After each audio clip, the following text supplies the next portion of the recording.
When Lena Cross walked into that pristine clinic carrying another man's secret, she thought she'd buried her past 6 months deep. The divorce papers were signed, the escape was clean. She'd disappeared into anonymity, believing Dante Russo had moved on without looking back. But fate doesn't honor signed documents or careful plans. The moment his shadow fell across the waiting room floor, everything she'd built to protect herself, and the child growing inside her, shattered like glass under his unrelenting gaze. Some men let go. Dante Russo wasn't one of them. And now he knew exactly what she'd been hiding. Before we begin, if you love dramatic stories of second chances and dangerous love, hit that like button and comment with your city so I can see how far this story travels around the world. The Madison Avenue Wellness Clinic didn't look like the kind of place where lives fell apart. Everything about it whispered money and discretion, from the marble floors that gleamed under recessed lighting to the receptionist who smiled without showing teeth. It was the sort of establishment where celebrities came for their secrets, where politicians' wives received treatments no insurance company would ever see itemized. Lena Cross didn't belong there. At least that's what she told herself as she signed in under her maiden name, her hand instinctively moving to cradle the pronounced swell of her belly. 8 months pregnant, and she still wasn't used to the weight, the constant presence of another life pressing against her ribs, reminding her with every breath that nothing would ever be simple again. "Mrs. Cross," the nurse's voice was professionally neutral. "We're ready for you." Not Mrs. Russo. Never that again. Lena followed the woman down a corridor lined with abstract art that probably cost more than her entire year's rent. She'd chosen this clinic specifically because it was far from her old neighborhood, far from the world she'd fled 6 months ago when she'd signed divorce papers with shaking hands and walked away from the only man who'd ever made her feel both utterly safe and completely terrified. Dante Russo. Even thinking his name made her chest tighten. She forced the thought away, focusing instead on the appointment ahead. Just a routine checkup. The baby was healthy. Everything was progressing normally. In 4 weeks, maybe less, she'd hold her daughter in her arms, and this strange liminal space she'd been living in, pregnant, alone, hiding, would finally resolve into something concrete. She could do this. She was doing this. The examination room was smaller than she expected, painted in soft blues that were probably meant to be calming. Lena settled onto the table, the paper crinkling beneath her, and tried to steady her breathing. The nurse took her vitals with efficient hands, asking questions Lena had answered a dozen times before. Any cramping? No. Bleeding? No. Unusual pain? Only the usual kind. "Dr. Morrison will be right in," the nurse said, closing the door behind her with a soft click. Lena closed her eyes, letting her head fall back against the wall. Exhaustion lived in her bones these days, a deep weariness that had nothing to do with the pregnancy and everything to do with the constant vigilance required to stay invisible. She'd left Manhattan for Brooklyn, found a small apartment in a neighborhood where nobody asked questions. She worked remotely for a marketing firm that didn't care where she lived as long as she met her deadlines. She'd built a quiet life, a safe life, a life Dante knew nothing about.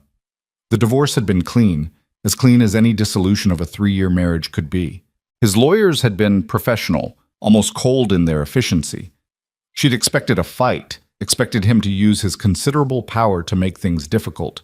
Instead, he'd let her go with a settlement generous enough to make her uncomfortable and a single message delivered through his attorney. "If this is what you want, I won't stand in your way." She'd told herself it was proof he'd never really cared, that their marriage had been exactly what it looked like from the outside, a transaction. He was Dante Russo, the man who owned half the commercial real estate in Manhattan, whose family name carried weight in circles Lena had never imagined existed before she met him. She was nobody. A waitress he'd noticed at one of his properties, whose smile had apparently been interesting enough to warrant a second glance. Their courtship had been a whirlwind, 3 months from first meeting to wedding. She'd been 24 and stupid enough to believe that intensity meant love. It had taken her 2.5 years to understand the difference. The door opened, pulling Lena from her thoughts. But it wasn't Dr. Morrison who stepped inside. It was a woman in her 50s, elegant in the way that came from generations of good breeding and better skincare. "Ms. Cross, I'm Dr. Chen. I'm afraid Dr. Morrison was called away for an emergency. I'll be handling your appointment today." Lena nodded, trying to ignore the flutter of anxiety in her chest. Change of plans. It was fine. Everything was fine. The checkup proceeded normally. Dr. Chen was thorough, professional, her hands gentle as she examined Lena's belly, measuring, pressing, listening to the baby's heartbeat through the Doppler. That sound, strong and steady, never failed to make Lena's throat tight with emotion. Everything looks excellent, Dr. Chen said, making notes on her tablet. Baby's position is good. Heart rate is strong. You're measuring right on track for 32 weeks. That's good, Lena managed. That's really good, Dr. Chen smiled. You're doing wonderfully. Any questions for me? 1,000 questions, none she could ask. What do I do when she asks about her father? How do I explain why we're alone? What if I'm not enough? No, Lena said instead. I think I'm okay. Well, if anything comes up, don't hesitate to call. We'll see you in 2 weeks. Lena nodded, accepting the appointment card the nurse handed her on the way out. 2 more weeks, then 2 weeks after that, and then her daughter would be here, and Lena would have to figure out how to be everything a child needed when she'd spent the last 6 months barely holding herself together. She made her way back to the waiting room, moving slowly. Her back ached, a dull, persistent pain that the pregnancy books promised would only get worse. She was focused on the exit, on getting outside where she could breathe when she felt it. That familiar prickle at the base of her neck, the sensation of being watched.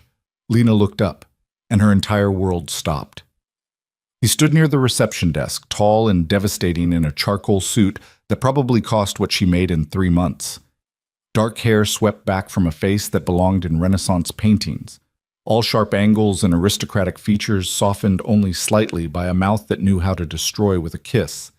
Eyes the color of smoke and steel fixed on her with an intensity that made her knees weak. Dante Russo, her ex-husband, staring directly at her very pregnant belly. Time seemed to fracture. Lena watched his expression shift from surprise to confusion to a dawning realization that made his entire body go rigid. His gaze moved from her stomach to her face, and in his eyes she saw the calculation happening, the timeline being assembled. They'd been divorced for 6 months. She was 8 months pregnant. The math was simple, devastating, irrefutable. Lena. Her name came out rough, scraped raw. He moved toward her and she took an instinctive step back, her hand flying to her belly in a protective gesture she couldn't suppress. His eyes tracked the movement. Something dangerous flickered across his face. Don't, she whispered. Dante, don't. But he was already crossing the distance between them, his long strides eating up the tastefully decorated space. People were beginning to notice, the receptionist's eyes going wide, a woman in yoga pants pausing mid-scroll on her phone. Lena felt the attention like a physical weight. Is there somewhere private we can talk? Dante's voice was controlled, but she could hear the razor edge beneath the calm. Now. I don't have anything to say to you. That's interesting. His eyes dropped to her belly again, and she watched his jaw clench. Because it seems like there's quite a lot you haven't said. The receptionist appeared at Lena's elbow, her professional smile firmly in place despite the obvious tension. Is everything all right, Ms. Cross? Yes, Lena said. At the same time, Dante said, no. They stared at each other. Lena's heart was hammering so hard she was certain he could hear it. 6 months. She'd had 6 months of peace, of building a life separate from his world, and now he stood in front of her, looking at her like she'd committed treason. Mr. Russo, the receptionist tried again, recognizing him now. Of course she did. Everyone knew Dante Russo. Perhaps we could... Give us the room. He didn't raise his voice. Didn't need to. Command lived in every syllable. Whatever consult room is available, now. The woman hesitated, glancing at Lena. To her credit, she didn't immediately fold. Ms. Cross, are you comfortable? It's fine, Lena heard herself say, even though nothing about this was fine, even though every instinct screamed at her to run. But where would she go? Dante knew where she was now. He'd seen her, seen the baby. Running wouldn't change what he'd already figured out. The receptionist led them to a small consultation room, the kind used for delivering bad news. Lena sank into one of the chairs, exhaustion and adrenaline making her dizzy. Dante remained standing, his back to the closed door, watching her with an expression she couldn't read. The silence stretched between them, thick with everything they weren't saying. Finally, Dante spoke. When were you planning to tell me? I wasn't. The words hung in the air like a confession. His eyes went dark, something violent and hurt flashing across his features before he locked it down behind that impenetrable control he wielded like armor. I see. 2 words, carefully empty. And you didn't think I had a right to know I was going to be a father? You gave up your rights when you let me walk away. Lena's hands trembled in her lap. She pressed them flat against her thighs, refusing to let him see how much this was costing her. You signed the papers, Dante. You didn't fight. You didn't even ask me to stay. Because you made it clear that's what you wanted. The control cracked, his voice rising. He caught himself, forcing his tone down to something more level. You looked me in the eye and told me you couldn't do it anymore. That you needed to leave. Was I supposed to trap you? Force you to stay in a marriage you clearly wanted out of? You were supposed to care enough to ask why. The words came out before she could stop them, raw and honest and so painfully vulnerable that she wanted to take them back the moment they hit air. But it was too late. Dante stared at her like she'd struck him. I did care, he said quietly. That's why I let you go. Lena closed her eyes, pressing her fingers to the bridge of her nose. This was pointless. They'd had versions of this argument before, in the dying days of their marriage, when she'd tried to explain why living in his world was slowly suffocating her. The parties full of people who looked through her like she didn't exist. The constant undercurrent of danger she'd been too naive to understand when she married him. The growing certainty that she was nothing more than an attractive accessory to a man who measured everything in terms of power and control. She'd loved him. God, she'd loved him so much it hurt. But love hadn't been enough to bridge the gap between his world and hers. How far along are you? Dante asked, his tactical mind already assembling facts. 32 weeks. She watched him count backward, saw the moment he placed it. Late January. Their last night together, 2 weeks before she'd asked for the divorce. They'd fought about something, she couldn't even remember what now, and the make-up sex had been desperate, angry, the kind that left marks and made promises neither of them could keep. Jesus, Lena. He dragged a hand through his hair, the carefully maintained composure fracturing. You've been carrying my child for 8 months and you didn't think to tell me? Not once? You made it clear you wanted a clean break. A clean break from our marriage, not from my child. His voice rose again and he forced it down with visible effort. Did you really think I wouldn't want to know? That I wouldn't want to be involved? I thought. She trailed off, uncertain how to put it into words. Your lawyers were so efficient, Dante. Professional, cold. They made it clear that you wanted to move on, that I was being taken care of financially, and that was the end of it. There was no room for complications. And a baby is a complication. It wasn't a question. The flatness in his voice made her chest ache. In your world? Yes. Lena met his eyes, refusing to look away even though it hurt. Your life is meetings and deals and carefully orchestrated appearances. I know what children mean in families like yours, heirs and legacy and expectations I could never meet. I didn't want that for her. Her? Something shifted in his expression, a softness that was almost painful to witness. It's a girl? Lena's hand moved to her belly again, protective and instinctive. Yes. Dante was quiet for a long moment, processing. When he spoke again, his voice was different, lower, more careful. What are you planning to name her? I don't know yet. A lie. She knew. She'd chosen the name months ago, written it in the baby journal her neighbor had given her, whispered it late at night when the loneliness felt like it might swallow her whole. But that felt too intimate to share, like offering up a piece of herself she needed to keep protected. Dante moved closer, pulling out the chair across from her and sitting down. It put them at eye level, close enough that she could see the exhaustion etched around his eyes, the tension in his jaw. He looked like he hadn't been sleeping well. The thought that he might have struggled even a fraction as much as she had these past months felt both satisfying and terrible. I need you to understand something, he said carefully. I didn't want the divorce. I went along with it because you seemed so certain it was what you needed, and I'd spent our entire marriage trying to give you what you needed while failing spectacularly at actually understanding what that was. So when you asked to leave, I thought maybe letting you go was the last decent thing I could do for you. Lena's throat tightened. Dante. But this? He gestured at her belly, his hand shaking slightly before he fisted it on his thigh. This changes everything. You're carrying my daughter, Lena, my child, and I will not be shut out of her life because you've decided I'm not good enough or safe enough or whatever story you've been telling yourself to justify keeping her from me. It's not about you being good enough. The words came out thick with emotion she couldn't quite suppress. It's about keeping her safe. Safe from what? From me? His eyes went hard, dangerous. I would never hurt my own child. Not physically, but your world, Dante, the things you're involved in, the people you deal with. You think I don't know how to protect what's mine? He leaned forward, and despite herself, despite every rational reason to maintain distance, Lena felt the old pull toward him. That magnetic gravity he'd always had. The force that had drawn her in 3 years ago and never quite let go.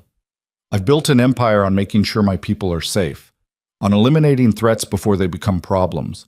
Did you really think I'd be less vigilant with my own daughter?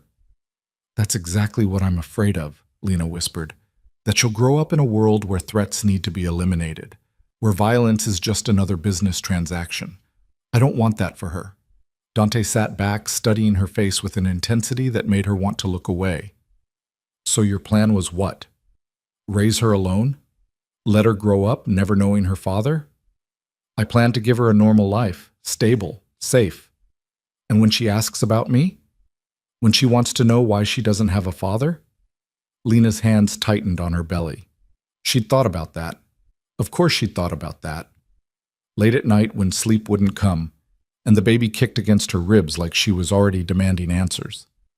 I would have told her the truth, she said finally, that her father was a good man who lived in a complicated world. That I chose to leave not because he didn't care, but because I needed something different. A good man. Dante's laugh was bitter.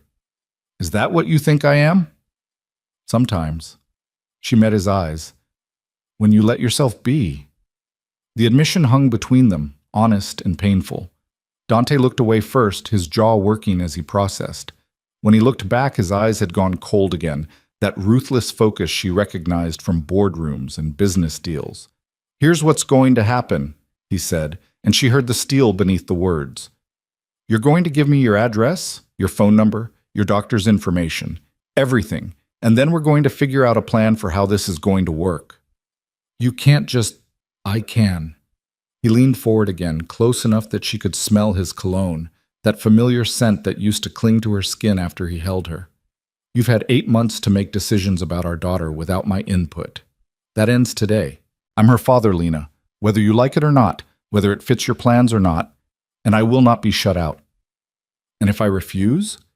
His eyes glittered dangerously. Then I'll have my lawyers file for custody before the end of the week. Is that really what you want? A legal battle?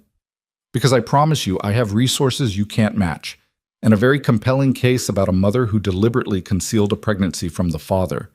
Lena felt ice slide down her spine. You wouldn't! Try me! They stared at each other, the threat hanging in the air between them. Lena searched his face for some sign of the man she'd married, the one who'd been gentle with her, who'd listened when she talked about her dreams, even if he didn't fully understand them. But all she saw was Dante Russo, the businessman, the strategist who didn't lose. I left because I was drowning, she said quietly. Every day in your world felt like I was losing pieces of myself. The person I was before I met you, she just disappeared.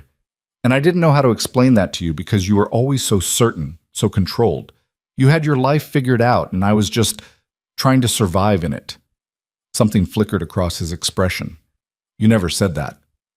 I tried. You didn't hear me. Then make me hear you now. He reached across the space between them, his hand hovering near hers but not quite touching. Tell me what you need, what she needs, and we'll figure it out. Lena looked at his hand, so close she could feel the heat of it. How many times had those hands held her, protected her, made her feel like she was the only thing in the world that mattered?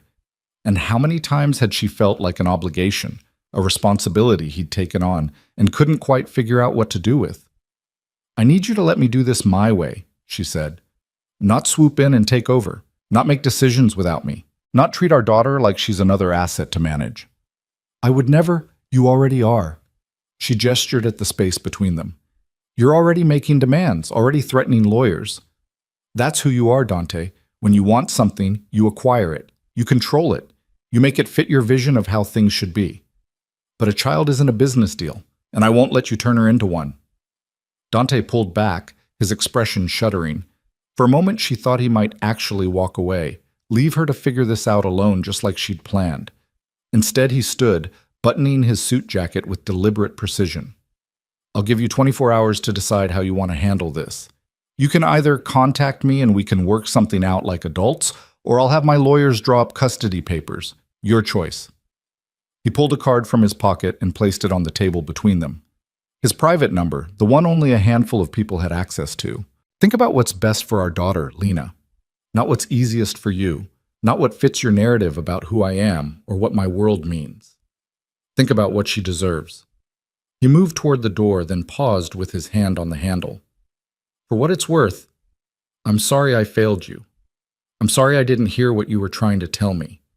I'm sorry I let you walk away when maybe I should have fought harder. But I'm not sorry we're having this child together, and I won't apologize for wanting to be part of her life. Then he was gone, the door closing softly behind him. Lena sat in the empty consultation room, her heart hammering, her hands shaking.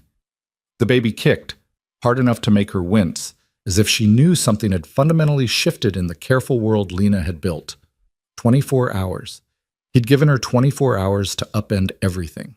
She looked down at her belly, at the visible outline of a tiny foot pressing against her skin. What do I do? She whispered to the daughter she hadn't met yet. How do I protect you from him when part of me still... But she couldn't finish that sentence, couldn't acknowledge what still lived in her chest despite everything, despite the months apart, despite all the very good reasons she'd left. Her phone buzzed. A text from an unknown number. I meant what I said. 24 hours. Don't make me be the bad guy in this, Lena. We both know I can be when I need to be. She stared at the words, at the implicit threat wrapped in reasonable language. Classic Dante. Give her a choice while making it clear there was really only one acceptable answer. The baby kicked again, more insistent this time. I know, Lena murmured, her hand moving in soothing circles over her belly. I know, sweet girl. Everything just got very complicated. She stood slowly, gathering her things, trying to think through her options. She could call her lawyer, see if there was any way to fight this. But Dante was right. He had resources she couldn't match. More than that, he had a legitimate claim. She'd kept his child from him. No court would look kindly on that. She could run again, disappear more thoroughly this time, but that felt impossible now, exhausting in a way she couldn't afford.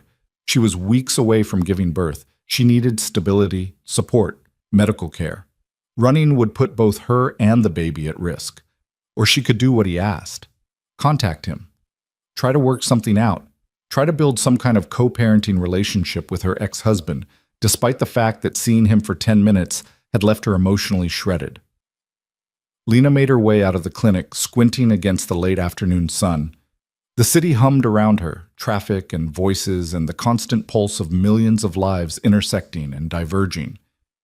6 months ago, she'd thought she could just slip into that current and disappear. Build a new life where her history didn't matter. But history, she was learning, had a way of tracking you down. She was halfway to the subway when she felt it again, that prickle of awareness. She turned, scanning the street, and saw him immediately. Dante stood beside a black town car, his driver holding the door open. He was watching her with an expression that made her breath catch, something raw and almost vulnerable beneath the usual control. Their eyes met across the distance. He didn't move, didn't approach, just watched her, waiting. Lena tightened her grip on her bag and turned toward the subway entrance. She heard the car door close, heard the engine start. When she glanced back, he was gone. But his card was still in her pocket, and she had 24 hours to decide what came next. Lena didn't sleep that night. She lay in her small Brooklyn apartment watching shadows move across the ceiling while her daughter performed gymnastics against her ribs. Every time she closed her eyes, she saw Dante's face in that consultation room. The shock, the anger, the hurt he'd tried so hard to hide behind that impenetrable control. 24 hours. The deadline ticked away like a bomb in her chest. By morning, she'd made her decision. Not because she wanted to, but because she was out of options. She picked up her phone 3 times before finally typing out a message to the number he'd texted from. "We need to talk. But not at your office. Somewhere neutral." His response came within 30 seconds. Prospect Park. The boathouse. 1 hour. Of course he'd choose somewhere public, somewhere she couldn't make a scene, couldn't walk away easily. Dante thought of everything. Lena dressed carefully, choosing clothes that made her feel armored despite her unwieldy body. A black dress that accommodated her belly, her good coat, boots that were practical but polished. If she was going to negotiate the terms of her surrender, she'd do it looking like she had some control left. The park was beautiful in early autumn, trees just beginning to turn gold and crimson. Lena walked slowly, her hand pressed to her lower back where the ache had become constant. She spotted Dante before he saw her, standing near the water's edge in jeans and a dark sweater that made him look younger, less like the corporate titan and more like the man she'd fallen for 3 years ago. He turned as she approached, and something in his expression made her steps falter. He looked exhausted, shadows under his eyes that matched her own. "You came," he said, and she heard the relief beneath the words. "You didn't give me much choice." "I gave you exactly one choice. You could have ignored me." He gestured to a nearby bench. "Please, sit. You look tired." "I am tired." But she sat anyway, grateful to get off her feet. "I've been tired for 8 months." Dante settled beside her, careful to leave space between them. They sat in silence for a moment, watching ducks paddle across the pond. It felt surreal, this quiet domestic scene, when everything between them was fractured and sharp. "I need to apologize," Dante said finally, "for yesterday, for threatening you with lawyers. That was—" He paused, searching for words. "That wasn't my finest moment." Lena looked at him, surprised. Dante didn't apologize often. When he did, it meant something. "You were angry," she said quietly. "I don't blame you for that." "I was furious." He turned to face her, and the raw honesty in his eyes made her chest tight. "But not just at you, at myself, for letting things get so bad between us that you felt like keeping our child from me was the safer option. That says more about my failures than yours." "Dante, let me finish." His hand moved like he wanted to reach for hers, then fell back to his lap. "I've spent the last 6 months trying to figure out where I went wrong with you. What I did that made you leave. My therapist, yes, I have a therapist now, keeps telling me I can't control everything, that some things aren't about winning or losing, they're about understanding and compromise. I'm not good at those things. Never have been." "You're seeing a therapist?" Lena couldn't keep the shock from her voice. "You left me, Lena. That tends to make a man examine his life choices." A ghost of a smile touched his lips, bitter and self-aware. "Turns out, I have a lot of work to do. Control issues, difficulty with emotional vulnerability, a tendency to treat relationships like business transactions. The hits just keep coming." Despite everything, Lena felt a smile tug at her own mouth. "Welcome to self-awareness. It's terrible. It really is." He was quiet for a moment, watching the water. "I want to be part of her life. Our daughters. Not because I'm trying to control you or because I see her as an asset to manage, but because the thought of her existing in the world without me knowing her, without me being there for her, it's unbearable." The sincerity in his voice cracked something in Lena's chest. "I'm scared," she admitted, "of your world, of what it means to let you back in, not just for me, but for her." "What specifically scares you?" It was such a Dante question, tactical, precise, breaking problems down into manageable components. But for once, Lena appreciated it. The concrete specificity gave her something to hold on to. "The danger," she said. "The party's full of people who smile while they're calculating how to use you. The feeling that nothing is ever just simple. That every interaction has layers and angles and implications I don't understand." Dante nodded slowly. "Okay, that's fair. What else?" "That you'll try to shape her into something she's not. That she'll grow up thinking love is transactional, that protection comes with strings attached, that she'll never feel like she's enough just as she is." "Is that how I made you feel?" The question came out quiet, pained. Like you weren't enough? Lena looked down at her hands, at the absent place where her wedding ring used to sit. You made me feel cherished and suffocated at the same time. Like I was this precious thing you needed to keep safe, but also separate, apart from the real substance of your life. You'd come home and ask about my day, but when I tried to ask about yours, you'd deflect. Tell me not to worry about business, as if your entire world was something I needed to be protected from. I was trying to keep you safe. I know, but it also kept me out. She met his eyes. Marriage is supposed to be a partnership, Dante, but I felt like a dependent, someone you took care of but didn't actually include. He was quiet for a long time, processing. A jogger passed by, earbuds in, oblivious to the life-altering conversation happening on this ordinary bench. Lena watched a mother and daughter feed ducks at the pond's edge, the little girl squealing with delight, and felt her throat tighten with emotion. That would be her soon. A mother with a daughter, trying to navigate this impossible situation. I don't know how to fix what I broke, Dante said finally. But I want to try. Not to get you back. I understand that's not what this is about, but to be better. For her.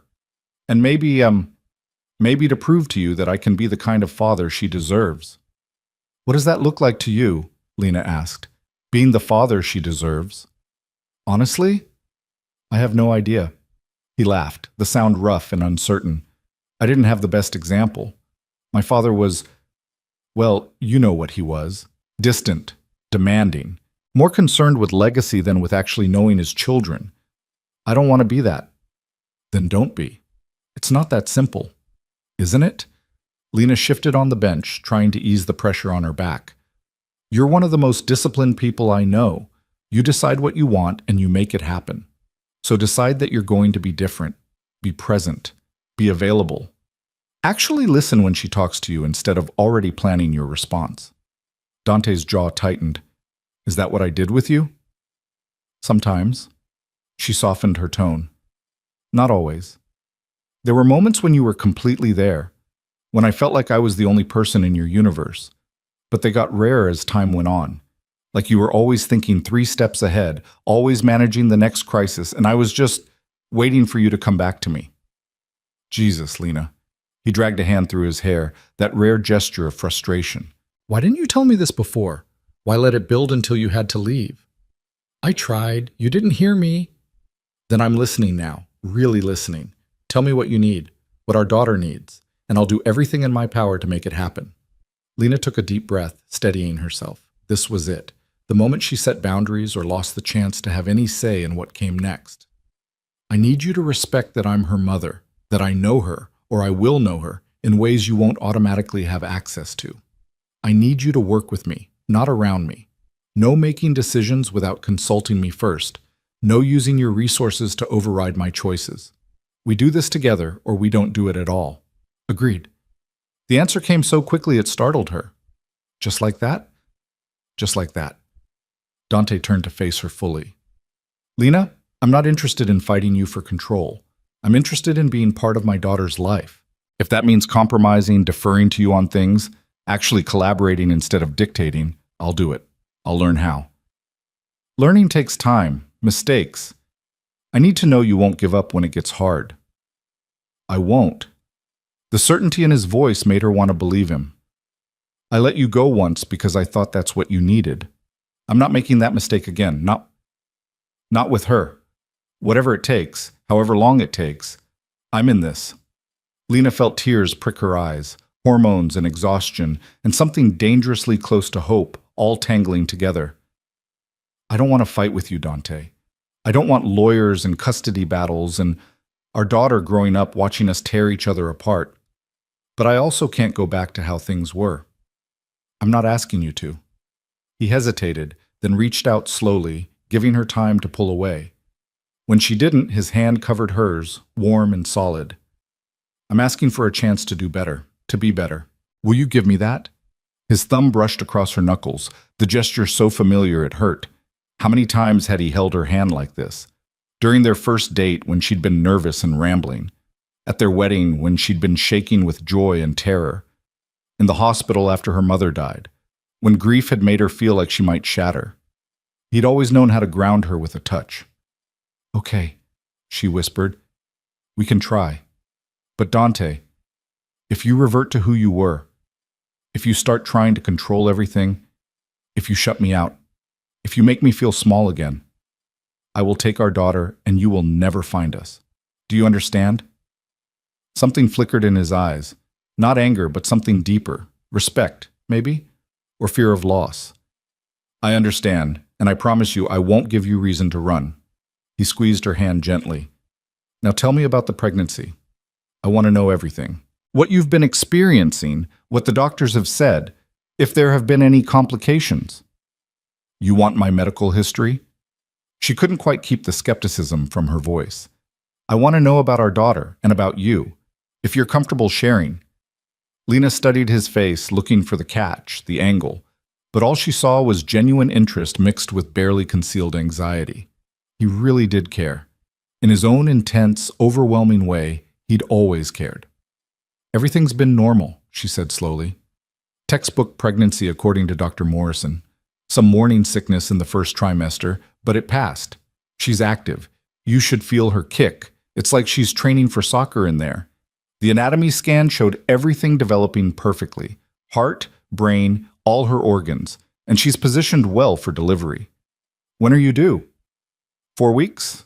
October 15th. "And you have a birth plan? A hospital you've chosen?" "Brooklyn Methodist. It's close to my apartment, has good reviews. I've taken the tour, met with the birthing center staff. I'm planning for an unmedicated birth if possible, but I'm open to interventions if necessary." Dante nodded, clearly filing away every detail. "And you have someone to be there with you? A coach, family member, friend?" Lena's throat tightened. "I have my neighbor. She's a doula. She offered to be there, to help me through it." "A neighbor." His voice was carefully neutral, but she heard the hurt beneath it. "Not the baby's father. You gave up your right to that role when you signed the divorce papers." "No." The word came out firm, definitive. "I gave up my right to be your husband. I never gave up being her father. I just didn't know I was one. That changes now. I want to be there, Lena. When she's born, I want to be the first person she sees besides you." "Dante, please." He turned her hand over, his thumb pressing against her palm. "I've already missed 8 months. Her first movements, hearing her heartbeat for the first time, seeing her on the ultrasound. I know that's my fault for not fighting harder for our marriage, but don't take this from me too. Let me be there when she comes into the world." Lena felt her resistance crumbling. She'd imagined her neighbor Martha in the delivery room, holding her hand, coaching her through contractions. It would be enough.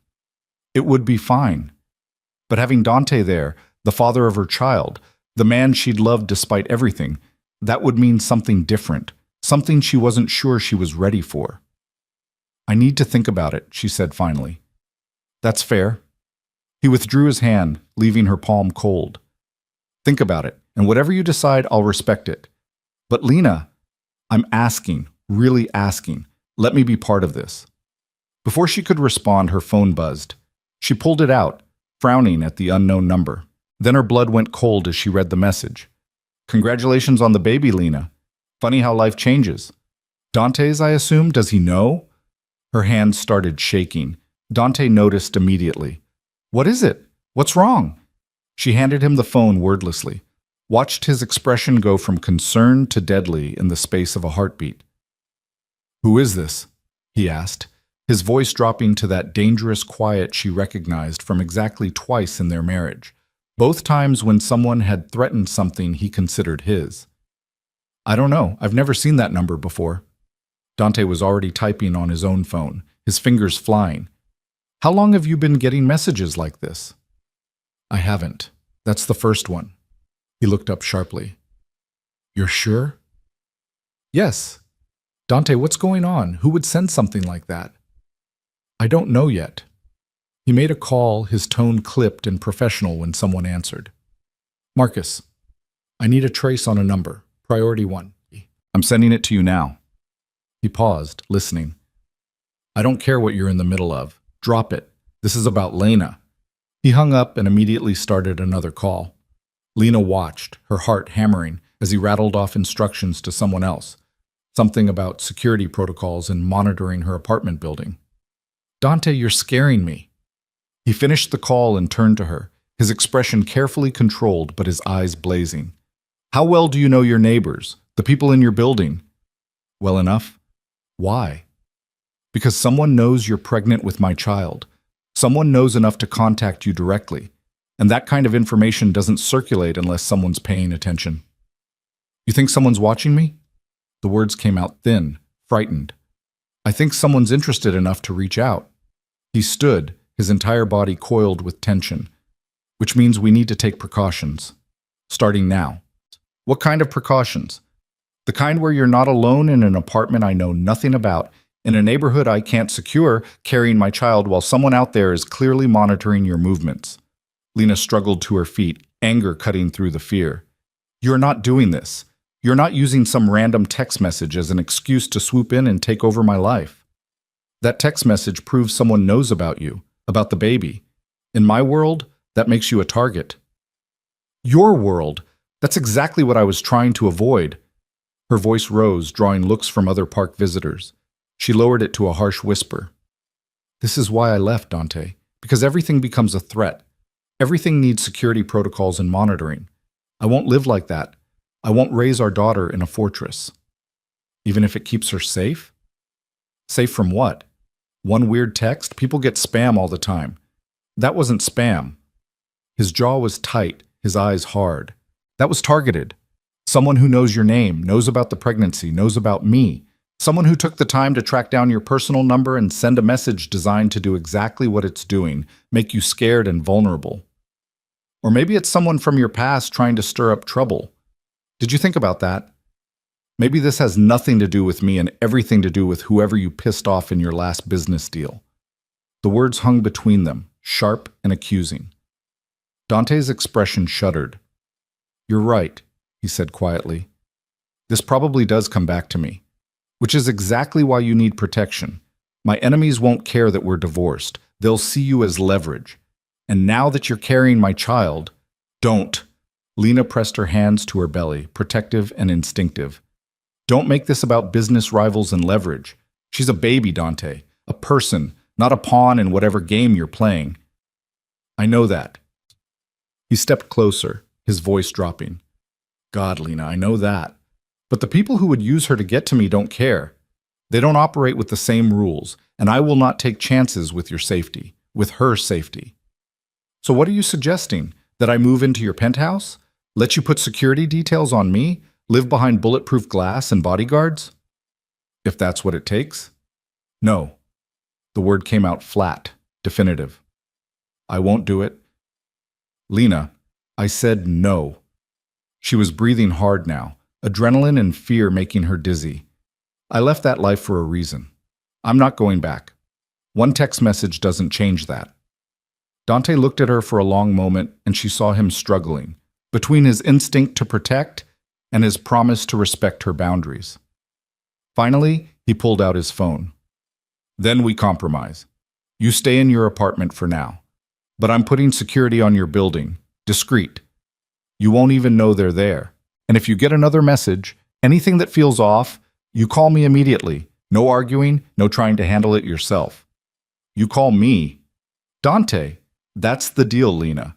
Either you let me take basic precautions, or I go to a judge right now and argue that you're exposing my unborn child to unnecessary risk by refusing reasonable security measures.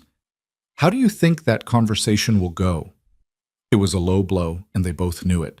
Lena felt tears of frustration burn behind her eyes. "You promised you wouldn't do this. You promised you wouldn't try to control everything." "I'm not trying to control you. I'm trying to keep you alive." His voice broke slightly on the last word, raw emotion bleeding through the control. "Please, please let me do this. Let me make sure you're safe. I can't—" He stopped, swallowing hard. "I can't lose you both. I won't survive it." The vulnerability in that admission cracked her anger.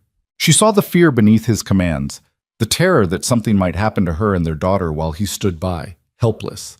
It didn't make his methods right, but she understood the impulse behind them. Okay, she said finally. Security on the building, but they stay outside. They don't interfere with my life. They don't report my movements to you. They just watch. That's it. Thank you. The relief in his voice was palpable. And you'll call me if anything else happens?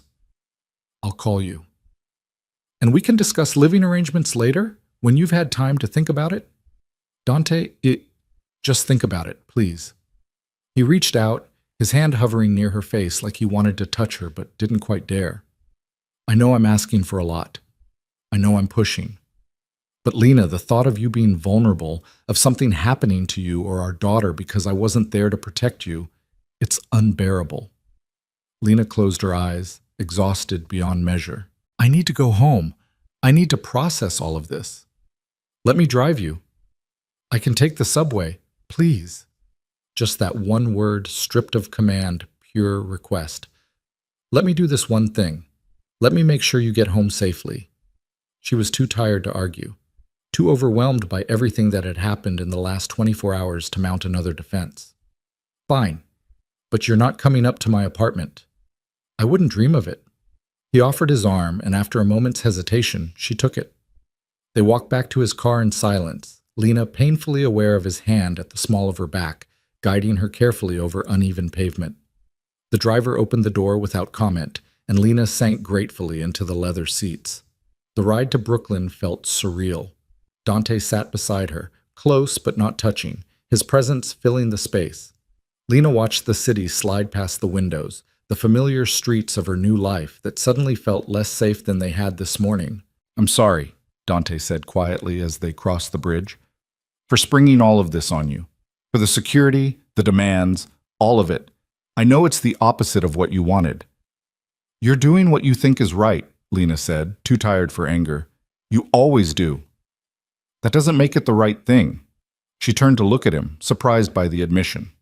He was staring straight ahead, his profile sharp against the window light.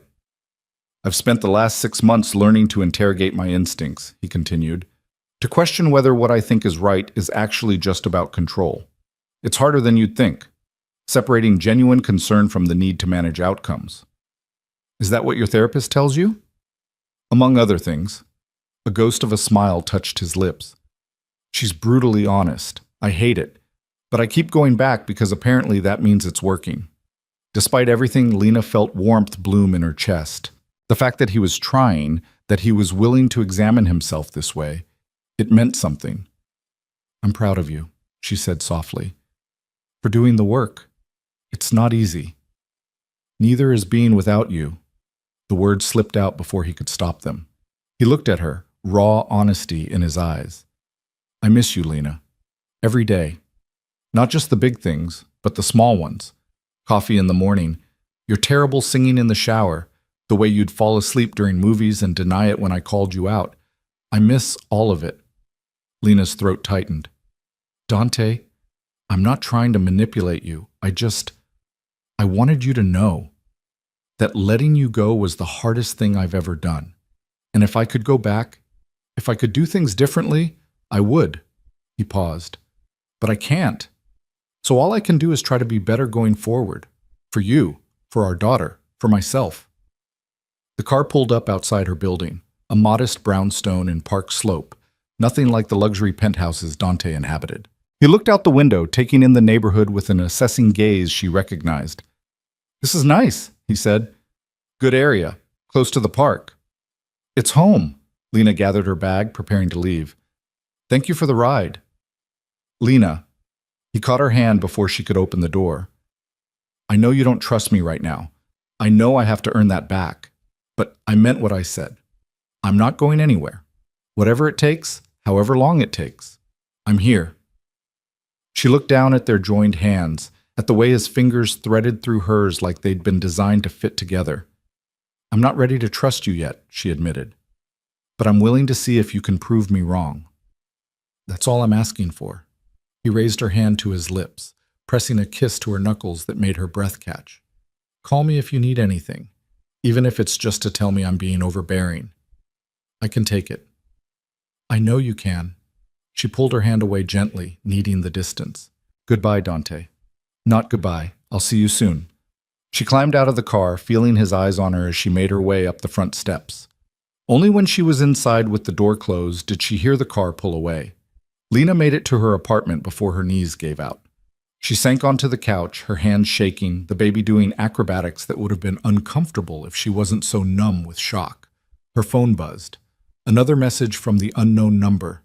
"He's watching you now. Good. You're going to need protection for what's coming." This time, Lena called Dante immediately.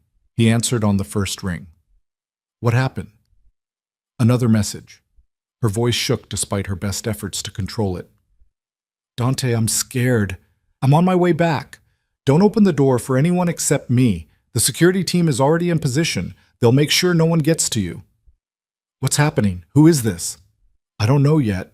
His voice was hard, cold with fury. "But I'm going to find out. And Lena? They've made a very serious mistake by threatening you." The line went dead. Lena sat in her quiet apartment, one hand on her belly, and waited for the storm she'd tried so hard to escape to come crashing back into her life.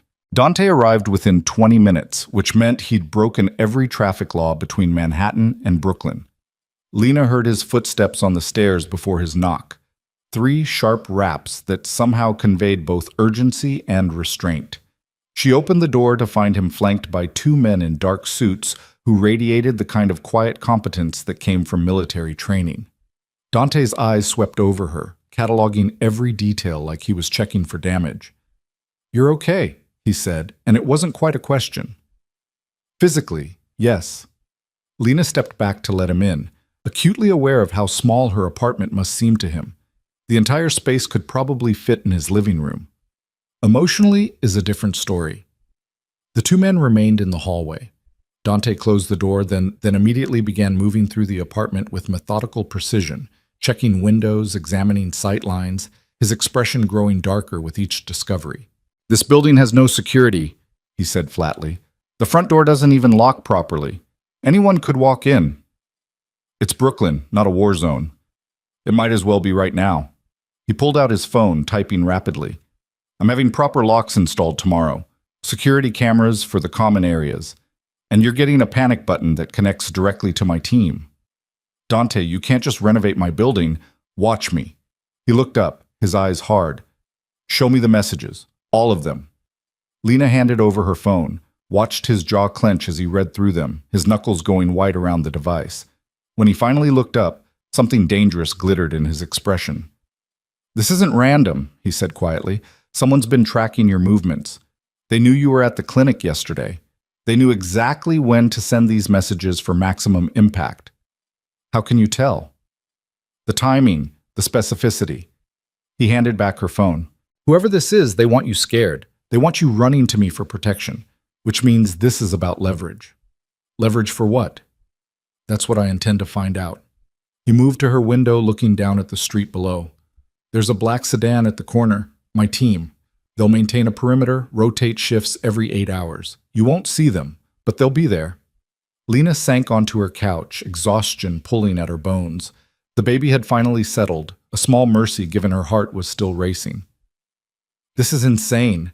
2 days ago, my biggest concern was whether I'd packed the right things for my hospital bag. Now I have armed guards and mysterious threats, and—" Her voice broke. "I can't do this, Dante. I can't bring a baby into this." He was beside her in an instant, crouching down so they were eye level. "Hey, look at me." When she did, his expression had softened, the ruthless businessman replaced by something more human. "I know this is terrifying. I know it's everything you tried to escape, but I promise you, I will find out who's behind this and I will end it. You and our daughter will be safe. That's not negotiable." "You can't promise that. You can't control everything, no matter how much you want to." "No, but I can control this." He reached up slowly, giving her time to pull away, and brushed a strand of hair from her face. "I've already made calls. Every resource I have is being directed at finding this person. Marcus is the best tracker in the business. If there's a digital trail, he'll find it. And I have people reaching out to my contacts, seeing if anyone's heard whispers about moves against me or my family." "Your family?" Lena repeated. "I'm not your family anymore." "You're carrying my child. That makes you family. Divorce papers don't change that." His hand lingered near her face, and she found herself leaning into the warmth despite knowing better. "Have you eaten today?" The change of subject threw her. "What? Food? Have you had any?" When she hesitated, he stood, moving to her small kitchen. "When did you eat last?" "I had toast this morning, I think." "You think?" He opened her refrigerator, frowning at the contents. "Lena, there's nothing in here but yogurt and some questionable leftovers. I haven't had much appetite." "That's not an excuse." He was already on his phone again. "I'm having food delivered. Real food. What is the baby like?" Despite everything, Lena felt a smile tug at her lips. "The baby doesn't have preferences yet. She just steals all my nutrients and makes me crave weird things at 3 in the morning. Like what? Last week it was pickles and ice cream. Very cliché. This week it's been oranges. I can't get enough of them." "Oranges. Noted." He placed an order, rattling off enough food for a small army. When he hung up, he moved back to the couch, sitting beside her but maintaining careful distance. "Tell me about your birth plan. The details. Why?" "Because I want to understand what you're preparing for, and because talking about logistics is probably better than dwelling on anonymous threats." He had a point. Lena shifted, trying to find a comfortable position. "I've taken a prenatal class. Learned about breathing techniques, labor positions, pain management options. Martha, my neighbor, she's a trained doula. She's been helping me prepare mentally and physically. I'd like to meet her." When Lena started to protest, Dante held up a hand. Not to vet her or intimidate her, to thank her. "For being there for you when I wasn't." The sincerity in his voice made her chest ache. "You're trying really hard, aren't you? To be different." "I'm trying to be someone worthy of being her father." He looked down at his hands, those capable hands that had held her so many times. "I've been reading books about pregnancy, childbirth, infant care. Did you know newborns can't regulate their own temperature? That their skulls are soft to allow passage through the birth canal? There's so much I didn't know, so much I need to learn." "You've been reading baby books?" Lena couldn't keep the surprise from her voice. "Every night before bed, my assistant thinks I've lost my mind. I have a stack of them on my nightstand taller than most business reports." A self-deprecating smile touched his lips. "I even bought a practice doll. To learn how to hold her properly, support her head. I looked ridiculous, but the book said hands-on practice was important."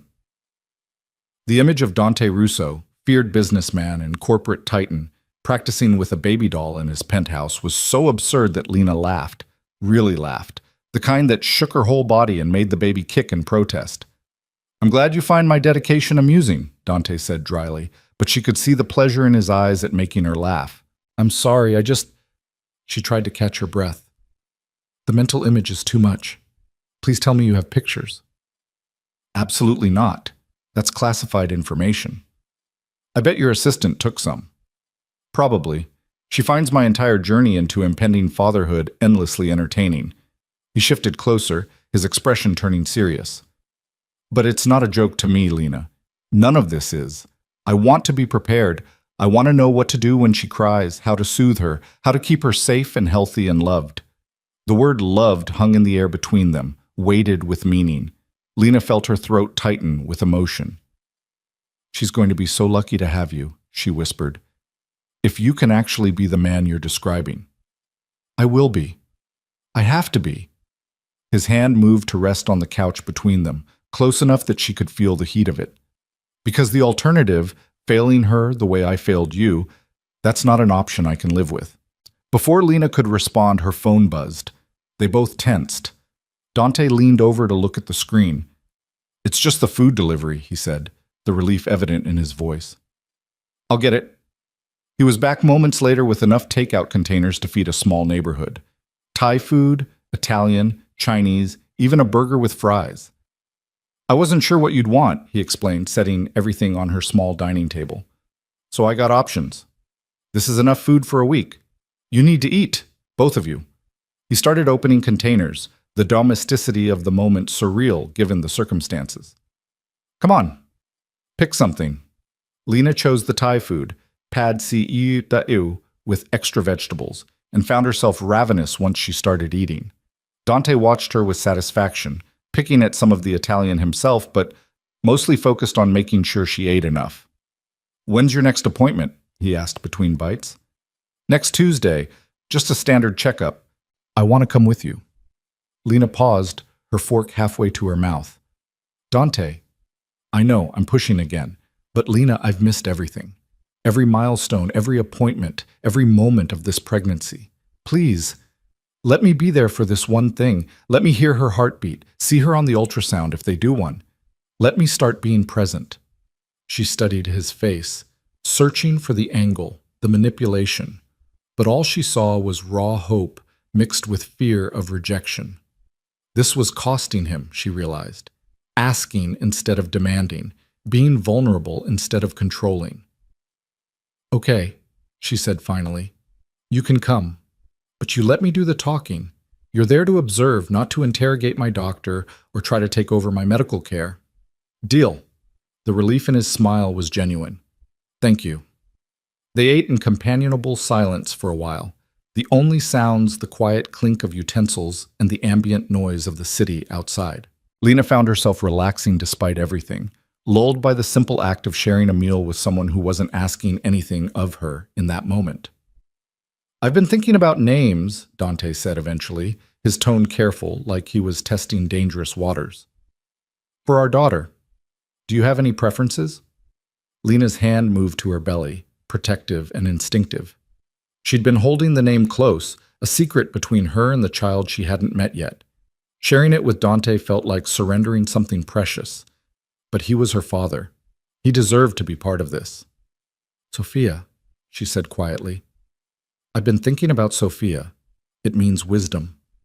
Dante went very still. When he spoke, his voice was rough with emotion. "Sophia was my grandmother's name, my father's mother. She died when I was 8, but she was the only person in that house who made me feel like I mattered for who I was, not what I'd become."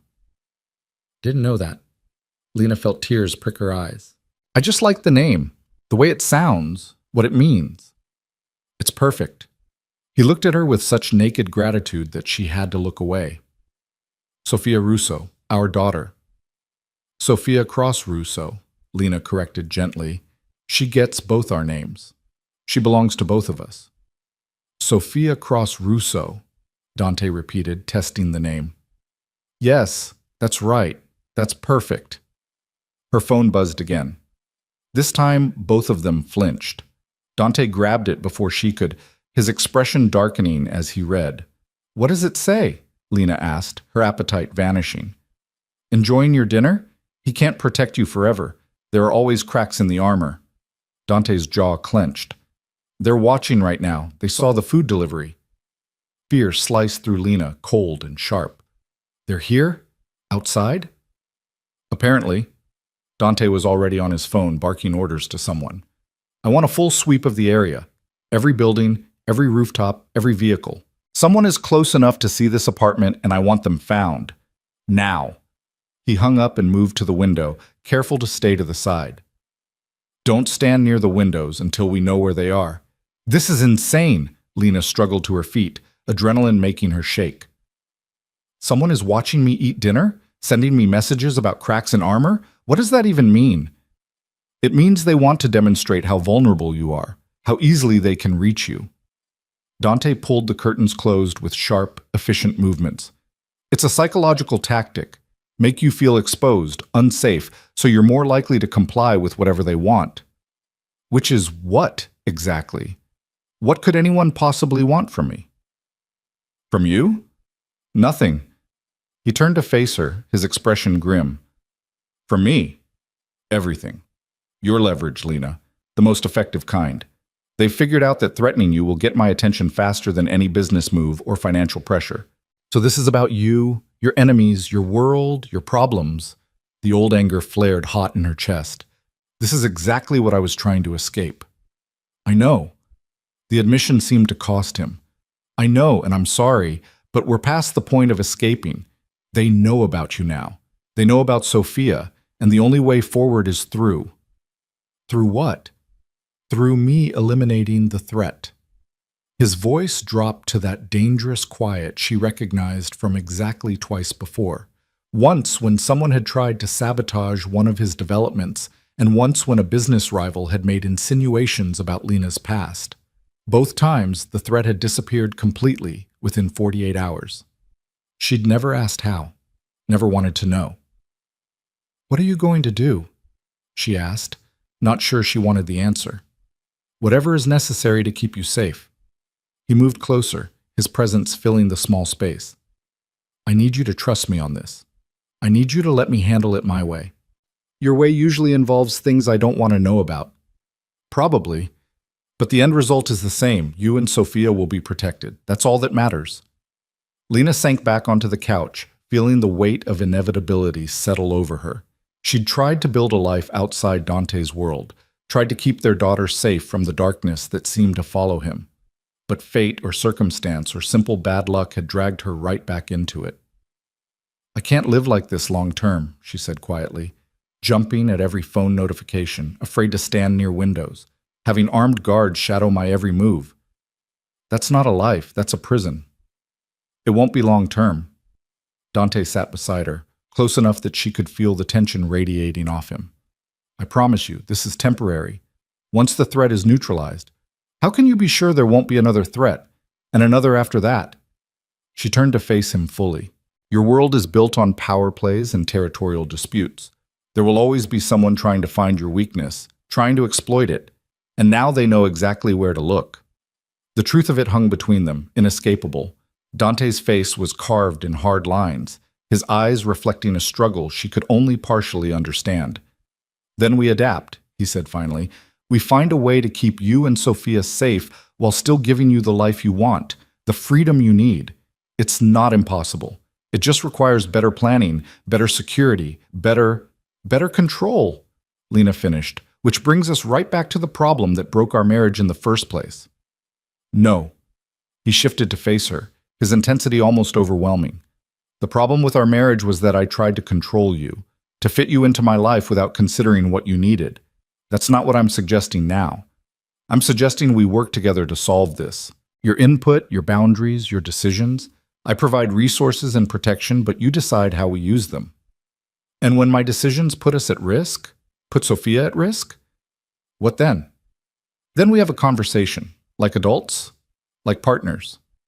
He reached for her hand, waiting until she gave it before continuing. "I'm not saying I'll always agree with you. I'm not saying it won't be hard or that I won't struggle with my control issues, but I'm saying I'll try, really try, to hear you, to respect your choices, to build something together instead of just imposing my will." Lena wanted to believe him. God, she wanted to believe this could work, that they could somehow navigate the impossible space between his world and her need for autonomy. But belief required trust, and trust required proof. "Show me," she said. "Right now. Show me you mean it." "How?" "Tell me the truth about what you're planning to do to whoever is sending these messages.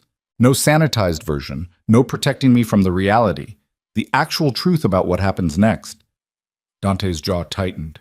She could see him weighing his options, calculating risks. This was the moment, where he either chose transparency or fell back into old patterns of control through information management. "All right," he said finally. "The truth is that I have people reaching out to every contact I have in this city and beyond. We're pulling favors, gathering intelligence, tracking digital footprints. When we identify who's behind this, and we will, I'll have a conversation with them. A very direct conversation about the consequences of threatening my family." "What kind of consequences?" "The kind that make it clear this can never happen again. Financial pressure, professional isolation, legal action if applicable. I'll find out what they value and I'll make it hurt." "But not violence."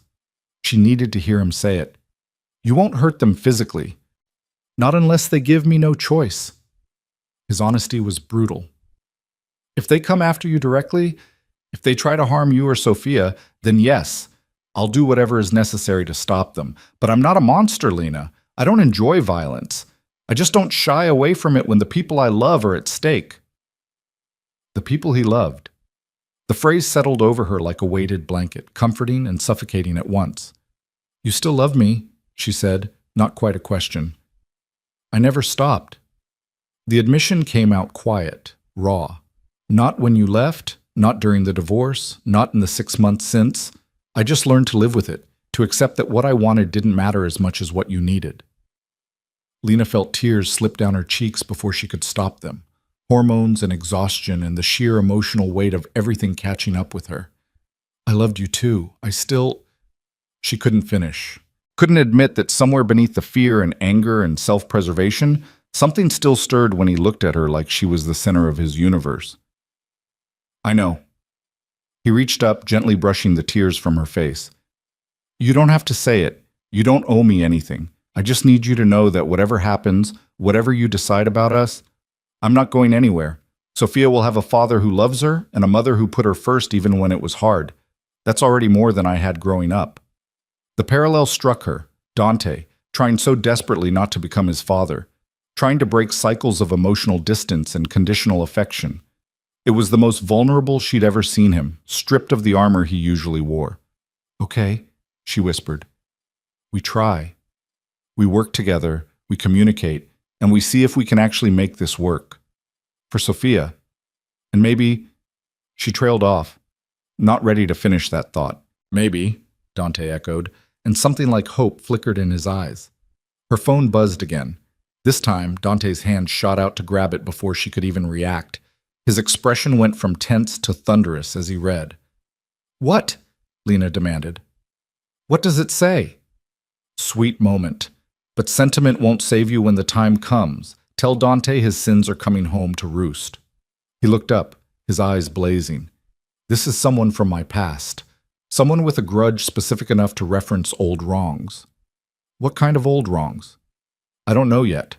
But I've made enemies over the years, business deals that went bad, partnerships that dissolved, people who felt I didn't give them what they were owed.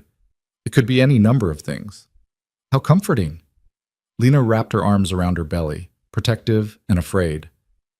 So we're dealing with someone who has nothing to lose and everything to prove. Which makes them dangerous. Dante was already dialing, his movements sharp with controlled fury, but also predictable. People operating from grievance make mistakes. They get emotional, sloppy. We'll find them. He stepped away to take the call, his voice low and urgent. Lena listened to fragments, something about financial records, old contracts, former associates. The machinery of his world spinning into motion, vast and inexorable.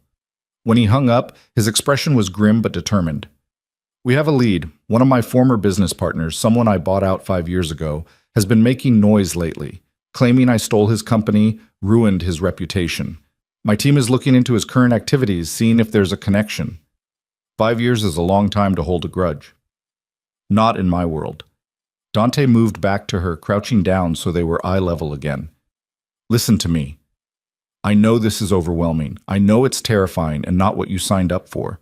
But I need you to stay strong just a little longer. Can you do that? For Sophia? Lena looked into his eyes.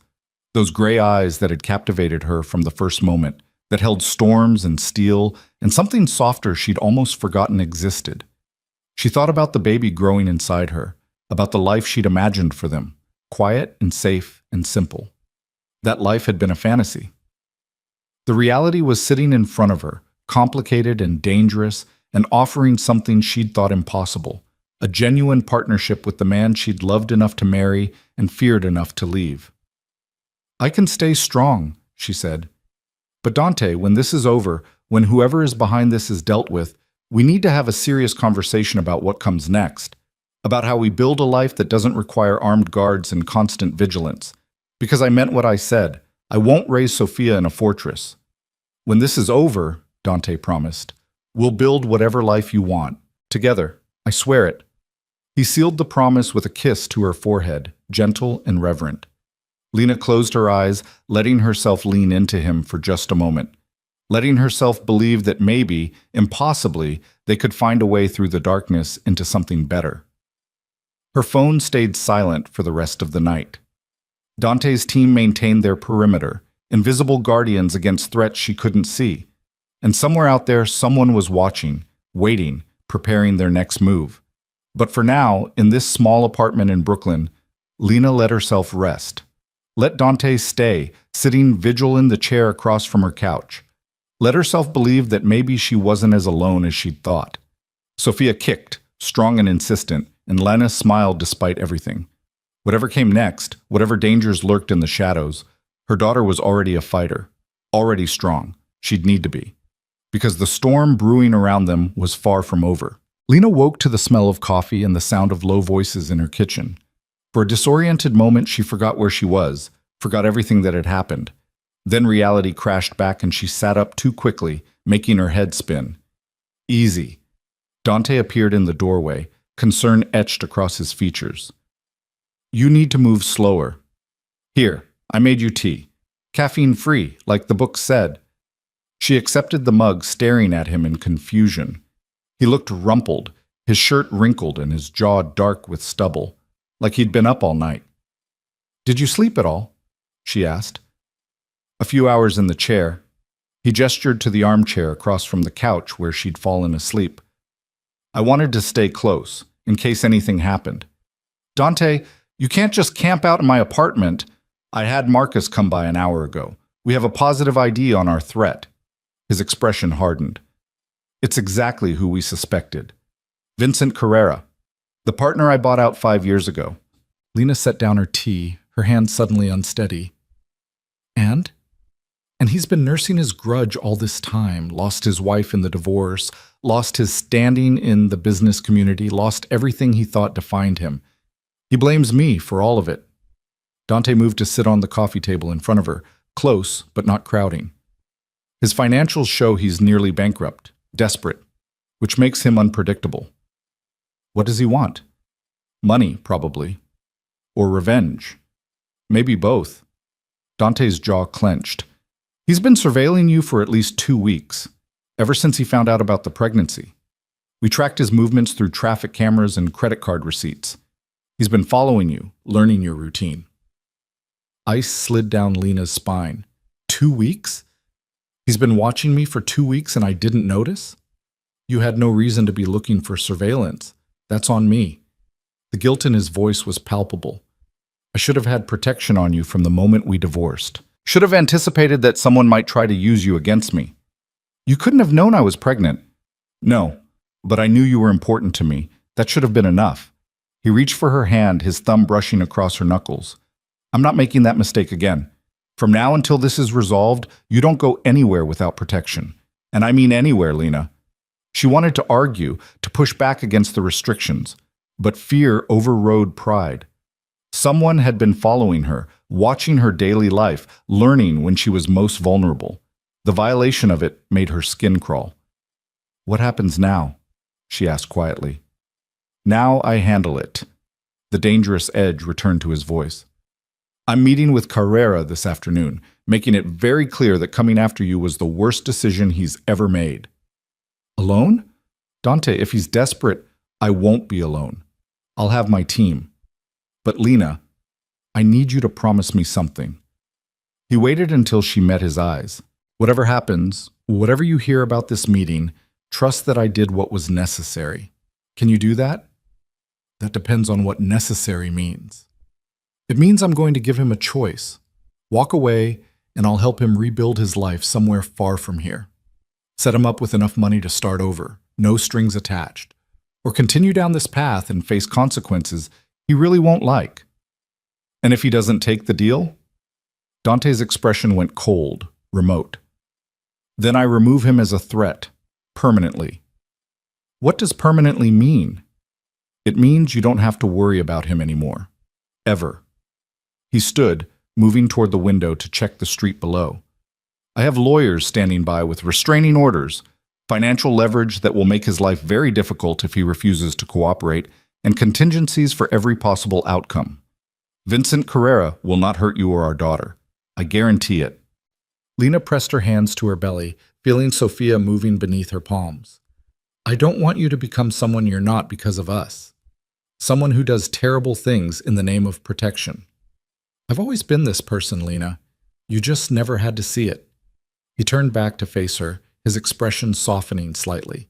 The difference is that now I'm choosing to be transparent about it. To let you see the parts of me I used to hide because I thought they'd scare you away. And maybe they will, but at least you'll know the truth. The truth is that you're willing to destroy a man to keep us safe. The truth is that I'm willing to do whatever it takes. He moved back to her, kneeling so they were eye level. I won't apologize for that. I won't pretend to be someone I'm not. But I will promise you this. I don't act on impulse. I don't cause unnecessary harm. And I always exhaust peaceful options first. Vincent will get his chance to walk away. What he does with it is his choice. Lena studied his face, searching for the monster she should fear. But all she saw was a man who loved fiercely and protected without hesitation. It should terrify her. Part of her wanted it to terrify her. Instead, she felt something dangerously close to gratitude. When is the meeting? She asked. 2:00. At my office. Neutral ground with witnesses. He checked his watch. Which means I need to leave soon to prepare. But first, I want you to meet someone. Who? As if on cue, there was a knock at the door. Dante checked his phone, then moved to answer it. A woman stepped inside, late 30s, athletic build, with sharp eyes that cataloged everything in seconds. She wore professional attire that didn't quite hide what Lena suspected was a weapon at her hip. Lena, this is Rachel Torres, former Secret Service, now head of my personal security team.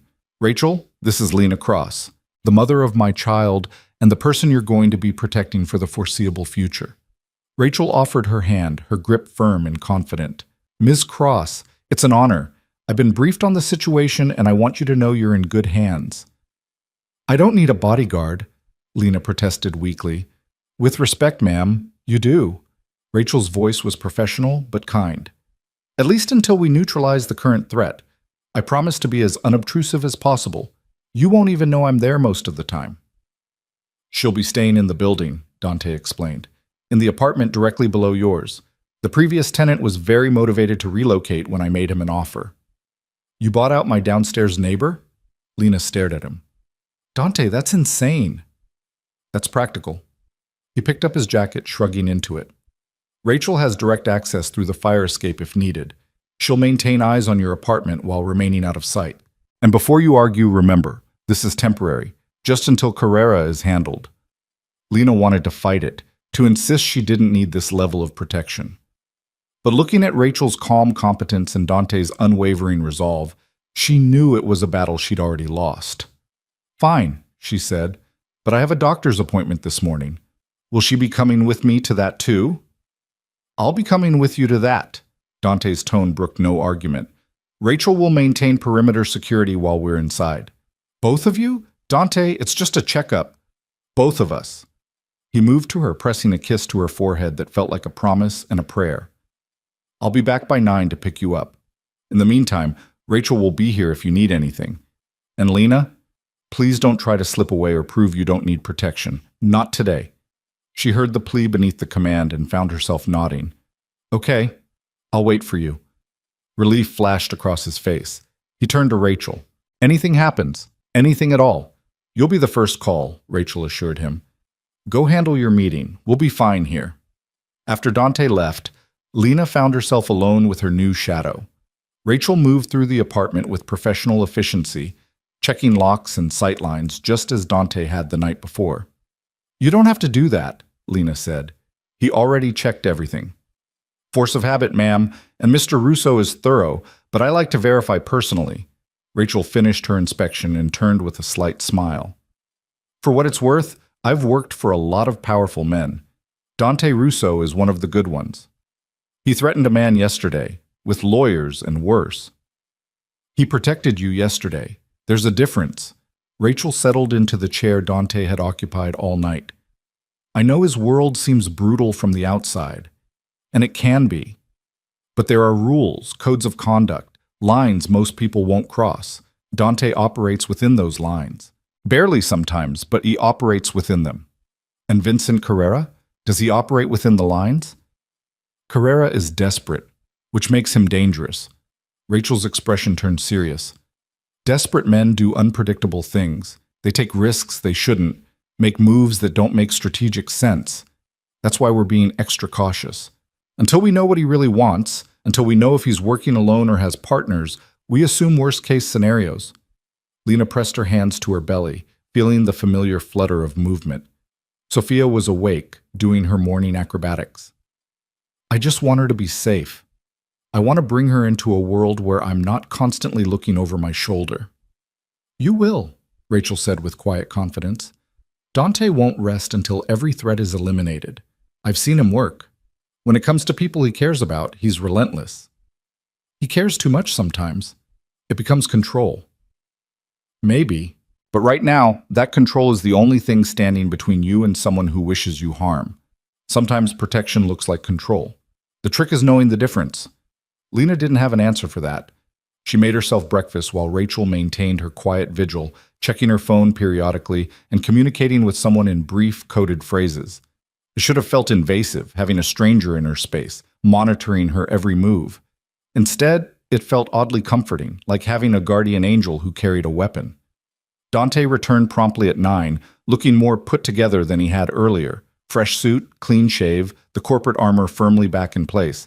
But his eyes went soft when they landed on Lena. "Ready?" he asked. "As I'll ever be." The drive to the clinic was quiet, Dante's hand resting on the seat between them like an invitation she wasn't quite ready to accept.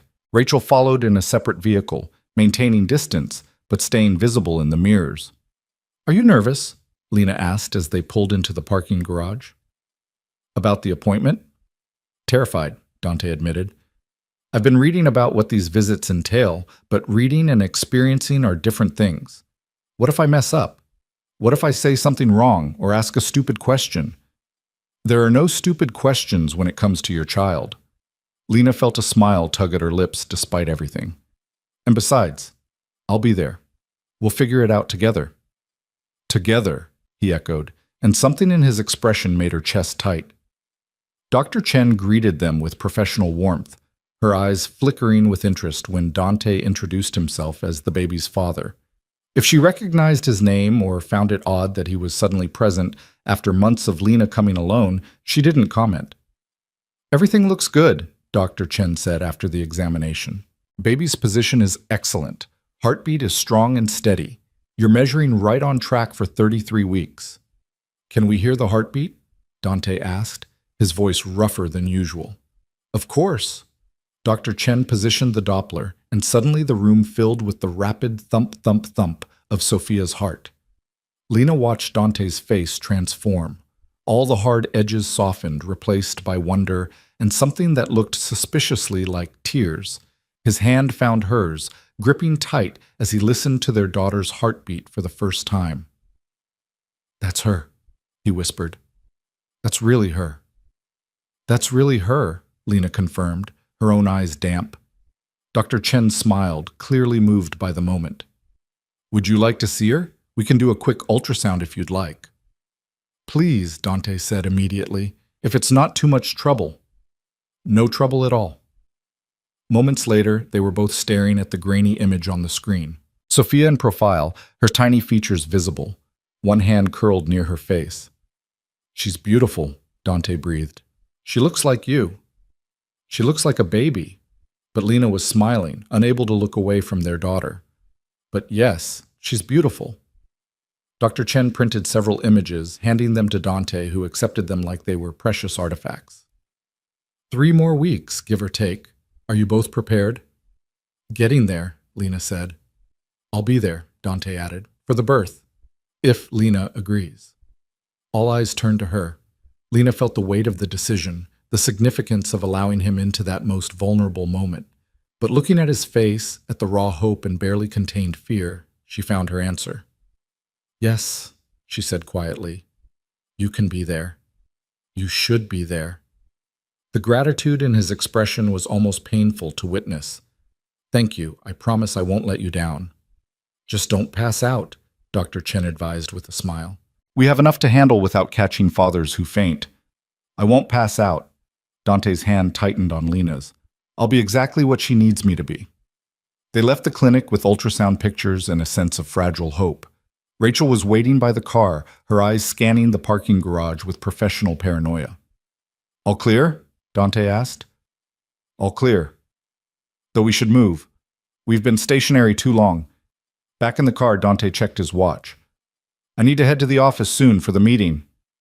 "I know." Lena studied the ultrasound picture in her hands. "Be careful, please." "I'm always careful." He reached over, his hand covering hers on the image of their daughter. But I promise I'll come back. I have too much to live for now to take unnecessary risks. He drove her back to Brooklyn, waiting until she was safely inside with Rachel before leaving. Lena watched his car disappear down the street and felt anxiety twist in her gut. In a few hours, he'd be sitting across from Vincent Carrera, a desperate man with nothing to lose. So many things could go wrong. The afternoon crawled by. Lena tried to distract herself with work, with preparations for the baby, with anything that would keep her mind occupied. But she kept checking her phone, waiting for updates that didn't come. At 2:15, Rachel's phone buzzed. She answered, listened, then looked at Lena with an expression she couldn't read. "The meeting started," Rachel said. "Carrera showed up with his lawyer. No weapons detected. Dante's team is in position." "What does that mean?" "It means we wait, and we trust that Dante knows what he's doing." Waiting was torture. Lena paced her small apartment, one hand pressed to her belly, where Sophia kicked and squirmed, picking up on her mother's anxiety. 3 o'clock came and went, then 3:30. At 4 o'clock, Rachel's phone rang again. This time, she answered and immediately handed it to Lena. "It's for you." Lena grabbed the phone, her heart hammering. "Dante? Are you okay?" "I'm fine." His voice was steady, controlled. "It's over." Carrera took the deal. Relief made her knees weak. She sank onto the couch, pressing a hand to her chest. "What deal? What happened?" He admitted everything, the surveillance, the messages, the plan to use you as leverage to force me into a business deal that would have bankrupted me. He was desperate, Lena. Nearly $3 million in debt, his ex-wife bleeding him dry in alimony, his reputation destroyed. He saw you as his last chance to get back at me. And you just gave him money to go away? I gave him a choice. Take $5 million, sign away any claim to past grievances, relocate to the West Coast and never contact either of us again, or face criminal charges for stalking and harassment, financial audits that would expose what I strongly suspect is fraud and embezzlement, and the full weight of every resource I possess making his life unbearable. He took the money. He took the money. My lawyers are drawing up the paperwork now. By tomorrow, he'll be on a plane to California with enough cash to start over, and we'll be free.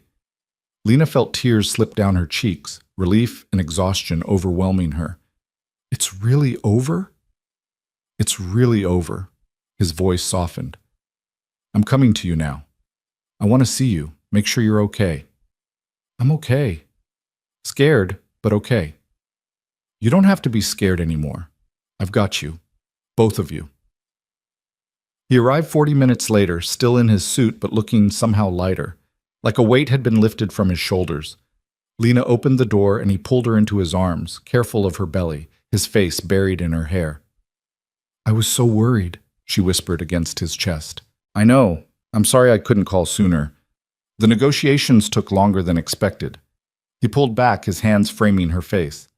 But it's done. You're safe. Sophia's safe, that's all that matters. Did you really give him $5 million? I would have given him 10 if that's what it took to make him go away. His thumb brushed away her tears. Money I can always make more of. You and our daughter, you're irreplaceable. Rachel cleared her throat from across the room. I'll give you two some privacy. Call if you need me. After she left, Lena and Dante stood in the quiet of her apartment, the reality of what had almost happened settling over them. I don't know how to do this, Lena admitted. How to be with you again. How to trust that it won't all fall apart like before. We take it slow, one day at a time. He guided her to the couch, sitting beside her. We communicate.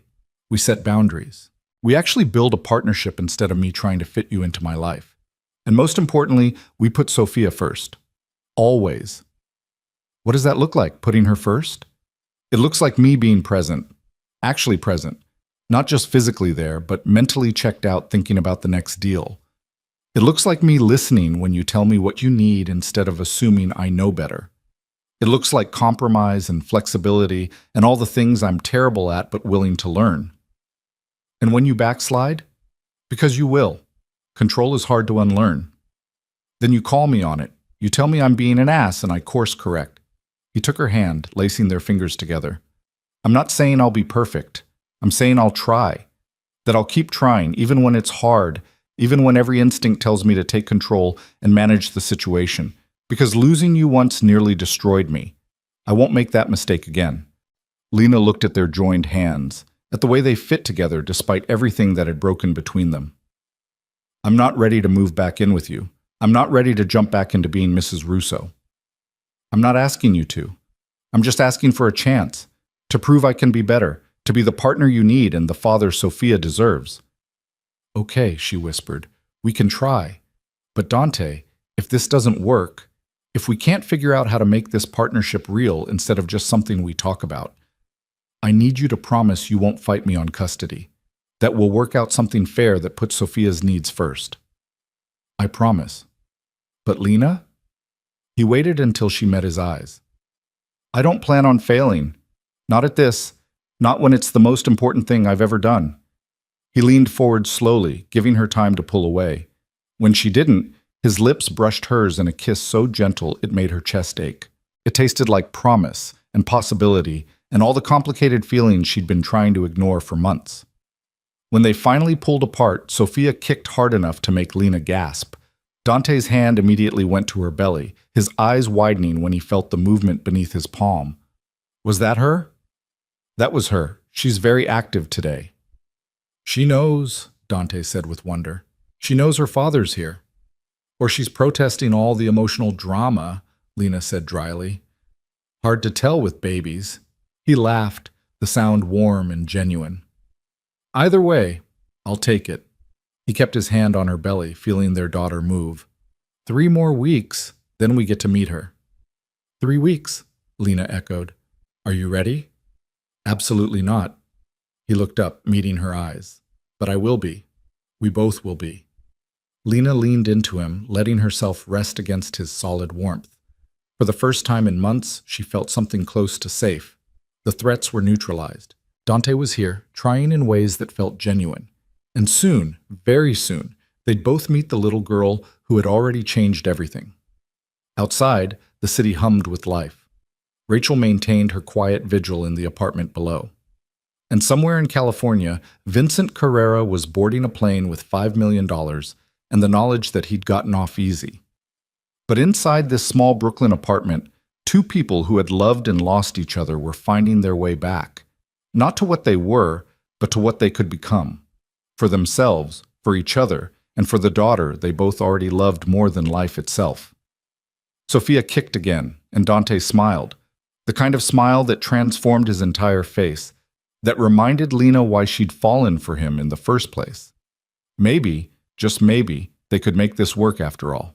The 3 weeks that followed the confrontation with Carrera felt like existing in a strange bubble outside normal time.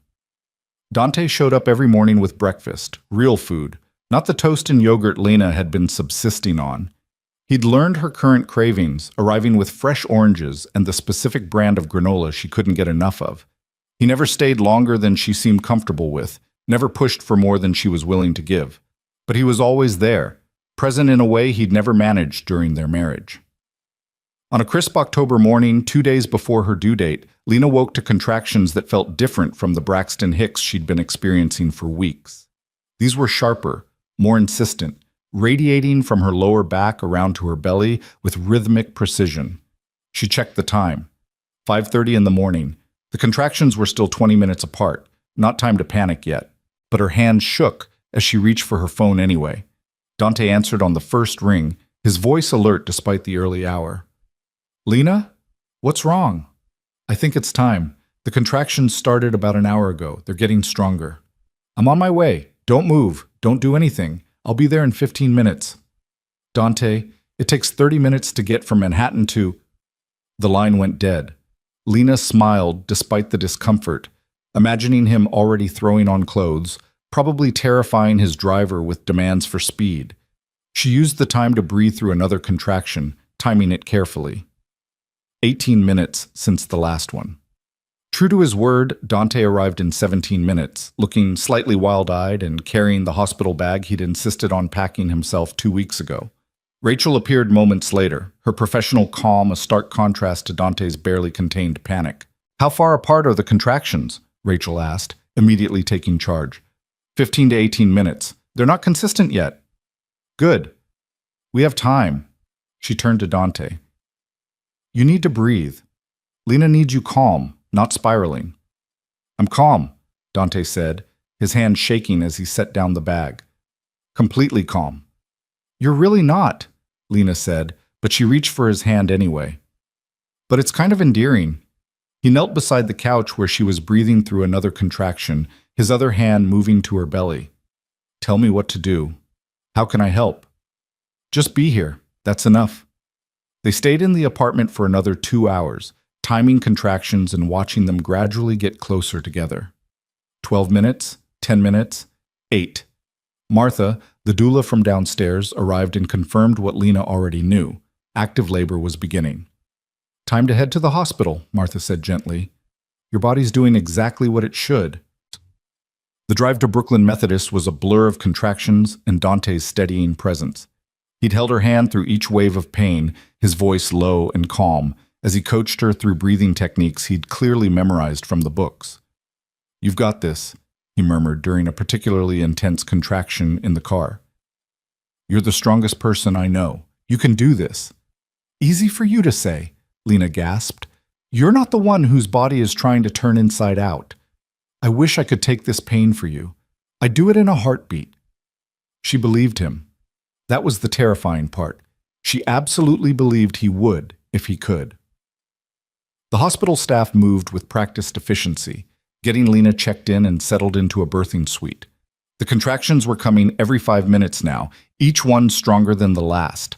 Martha sat up on one side, Dante on the other, both of them anchoring her through the storm of labor. 6 centimeters dilated, the nurse announced after checking. You're progressing beautifully. 6 centimeters. Halfway there. Lena closed her eyes, gathering strength for what was ahead. The next hours blurred together in a haze of pain and pressure and the constant rhythm of contractions. Dante never left her side. When she needed ice chips, he was there with them. When she needed to walk through the pain, he supported her weight without complaint. When she squeezed his hand hard enough to leave marks, he just held on tighter. I can't do this, Lena sobbed during transition, the pain so intense she couldn't think past it. It's too much, I can't. Yes, you can. Dante's face was inches from hers, his eyes fierce and unwavering. You're already doing it. You're so close, Lena, so close to meeting our daughter, just a little bit longer. I hate you for doing this to me, she panted, only half joking. I know, you can hate me all you want. Just keep breathing. Keep pushing through. 10 centimeters, the nurse announced, her voice bright with encouragement. It's time to push. Terror and relief flooded through Lena in equal measure. This was it. After 9 months, after all the fear and uncertainty and complicated feelings, she was about to meet her daughter. I'm scared, she whispered to Dante during the brief pause before the next contraction. I know, me too. He pressed his forehead to hers. But we're doing this together. You, me, and Sophia. We're already a family. We've got this. The next contraction hit and Lena bore down, pushing with everything she had. Dr. Chen coached her through it, Martha supported her back, and Dante held her hand like it was the only thing keeping him tethered to earth. Good, Lena. That's so good. I can see her head. Keep going, just like that. Push. Breathe. Push again. The pain was astronomical, all-consuming, and then suddenly, one more push, Lena. Give me one more big push. Lena gathered every ounce of strength she had left and pushed, feeling her daughter slip free in a rush of relief so profound she sobbed. The room filled with a new sound, a tiny, indignant cry that made Lena's heart stop and restart. It's a girl, Dr. Chen announced unnecessarily, lifting a squirming, crying bundle. A beautiful, healthy girl. They placed Sophia on Lena's chest, warm and slippery and absolutely perfect. Lena stared down at her daughter's scrunched-up face, at the dark hair plastered to her tiny skull, at fingers no bigger than matchsticks that were already grasping at air. Oh my God, she breathed. Oh my God, Dante, look at her. But Dante couldn't speak. Tears streamed down his face unchecked as he stared at his daughter, one hand hovering over her tiny back, like he was afraid to touch her, afraid she might disappear if he did. You can touch her, Lena said softly. She's real. She's ours. His hand finally made contact, so gentle it was barely there, smoothing over Sophia's back. "She's perfect," he managed, his voice wrecked. "You're both perfect." Sophia's cries quieted as she felt her parents' touch, her tiny body relaxing against Lena's chest.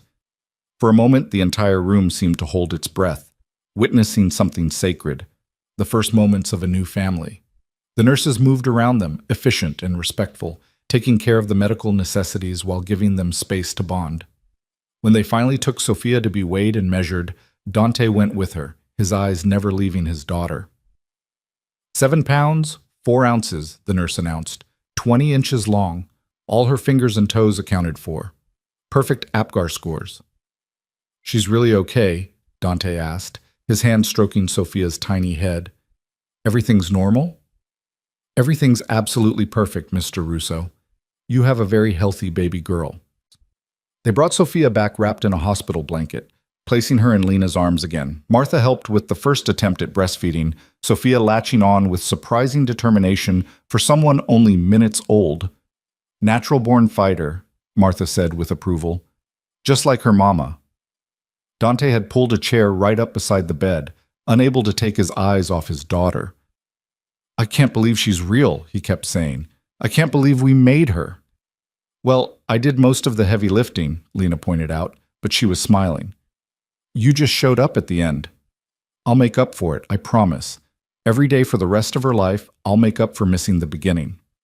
After the initial flurry of activity settled down and they were moved to a recovery room, the reality of what they'd done began to sink in. They had a daughter, a tiny, perfect person who depended on them for everything. "Are you ready for this?" Lena asked as Dante held Sophia for the first time, his large hands cradling her with infinite care. "For sleepless nights and dirty diapers and crying that never seems to stop?" "Absolutely not," he admitted, his eyes never leaving Sophia's face. "But I'll figure it out. We'll figure it out together." Sophia yawned, her tiny mouth opening wide, and Dante looked like he might cry again. "Did you see that?" She yawned. That was the most beautiful yawn in the history of yawns. "You're ridiculous," Lena said fondly. "I'm a father. I'm allowed to be ridiculous about my daughter." Over the next 48 hours, they settled into the strange new rhythm of life with a newborn. Nurses came and went, checking vitals and offering advice. Lena's body slowly began recovering from the trauma of birth, and Sophia slept and ate and made the tiny sounds that had both her parents mesmerized. Dante had transformed overnight. The ruthless businessman had been completely subsumed by an anxious new father who questioned everything. Was Sophia too warm? Too cold? Was she breathing okay? Should her diaper look like that? He'd read all the books, but actual application turned out to be terrifying. "You're doing fine, Nasen," Lena assured him for the 100th time as he changed Sophia's diaper with intense concentration. "You're not going to break her. She's so small. What if I do something wrong? Then we'll figure it out. That's what parenthood is, just figuring it out as you go." "I hate not knowing things." He finished the diaper change, incredibly proud when Sophia didn't immediately protest. "But for her, I'll embrace the uncertainty." On the second night during one of Sophia's midnight feedings, Dante finally broached the subject they'd been dancing around. "I want you to come home with me," he said quietly, watching Lena nurse their daughter. "Not to my penthouse, somewhere new, somewhere that's ours, not just mine, a home we build together for Sophia." Lena's hand stilled on Sophia's back. "Dante, I know we're taking things slow. I know you're not ready to jump back into being married. But Lena, I don't want to be a part-time father. I don't want to miss bedtimes and first smiles and all the little moments because we're living in separate places trying to coordinate schedules. I want to wake up in the middle of the night when she cries. I want to be there for every feeding, every diaper change, every tiny milestone. So you want me to move in with you? I want us to build a life together, as a family. Not because we're married or because some paper says we should, but because it's what's best for Sophia, and maybe," he hesitated, vulnerability flickering across his features, "maybe because it's what we both want too, even if we're scared to admit it." Lena looked down at Sophia, at her daughter's perfect face relaxed in sleep. milk-drunk and content. She thought about the past few weeks, about Dante showing up every day with breakfast, about the way he'd held her hand through labor, about the tears on his face when Sophia was born. She thought about the man he was becoming versus the man he'd been. "I'm not ready to remarry you," she said carefully. "I need you to understand that. Moving in together doesn't mean we're back to how things were. I know. I don't want to go back. I want to move forward." He reached across the space between them, his hand covering hers where it rested on Sophia's back. "Different rules this time. Real partnership. Decisions made together. Your career, your independence, your voice. All of it matters as much as mine. More, even. And when you backslide, when you start trying to control things, then you call me on it and I course correct. We have conversations instead of arguments. We work through problems instead of letting them fester until they explode."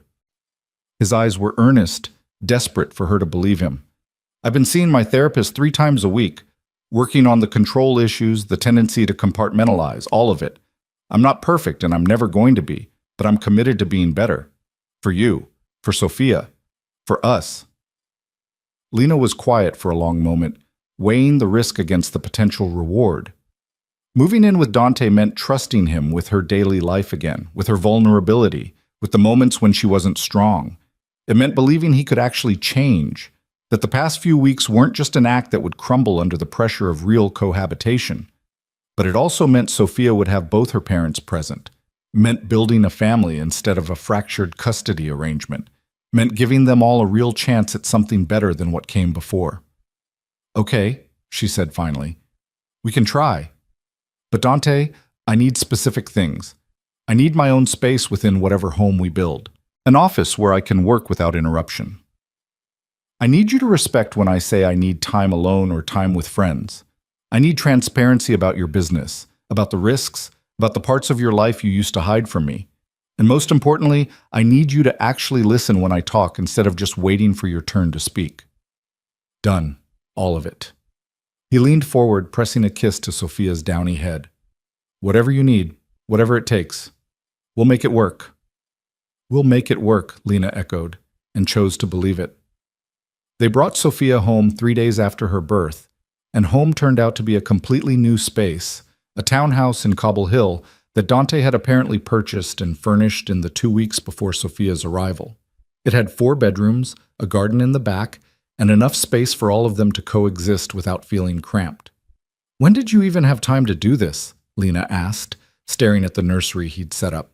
Soft yellows and whites, a crib that looked like it cost more than her car, every baby item she could possibly need. "I made time. It's called delegation." He adjusted Sophia in his arms. He was already getting better at holding her, more confident. "Do you like it? If you hate it, we can change everything. This is your home too. Our home. It's beautiful."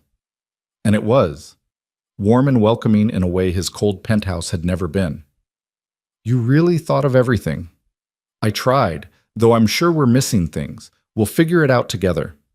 That phrase became their mantra in the weeks that followed. "We'll figure it out together" covered everything from how to soothe Sophia's colicky crying at 3 in the morning to negotiating who would handle which aspects of childcare. Dante threw himself into fatherhood with the same intensity he'd once reserved for business deals, reading books and watching videos and asking Lena a million questions. "Am I doing this right?" he'd ask while burping Sophia. "There's no right way. Just what works for her." "But the book said..." "The book doesn't know our daughter. We do." It was a revelation to him, the idea that he couldn't control or perfect his way through parenthood, that being a good father meant being present and flexible and willing to adapt. Lena watched him struggle with it, watched him fight his instincts to manage and direct, and saw him choose differently, choose to follow Sophia's cues instead of some predetermined plan. 2 months after Sophia's birth, on a quiet Sunday morning while their daughter napped, Dante found Lena in the kitchen making coffee. "I have something for you," he said, pulling a small box from his pocket. Lena's heart jumped. "Dante, if that's a ring..." "It's not a ring. Just open it." Inside was a key, simple, unadorned, attached to a keychain that read "Home." It's the key to this house, Dante explained. But more than that, it's a promise. This is your home, Lena. Not because I own it or because we're together, but because you belong here. You and Sophia. No matter what happens between us, no matter if we make this work romantically or not, this place is yours. Your sanctuary, your safe space.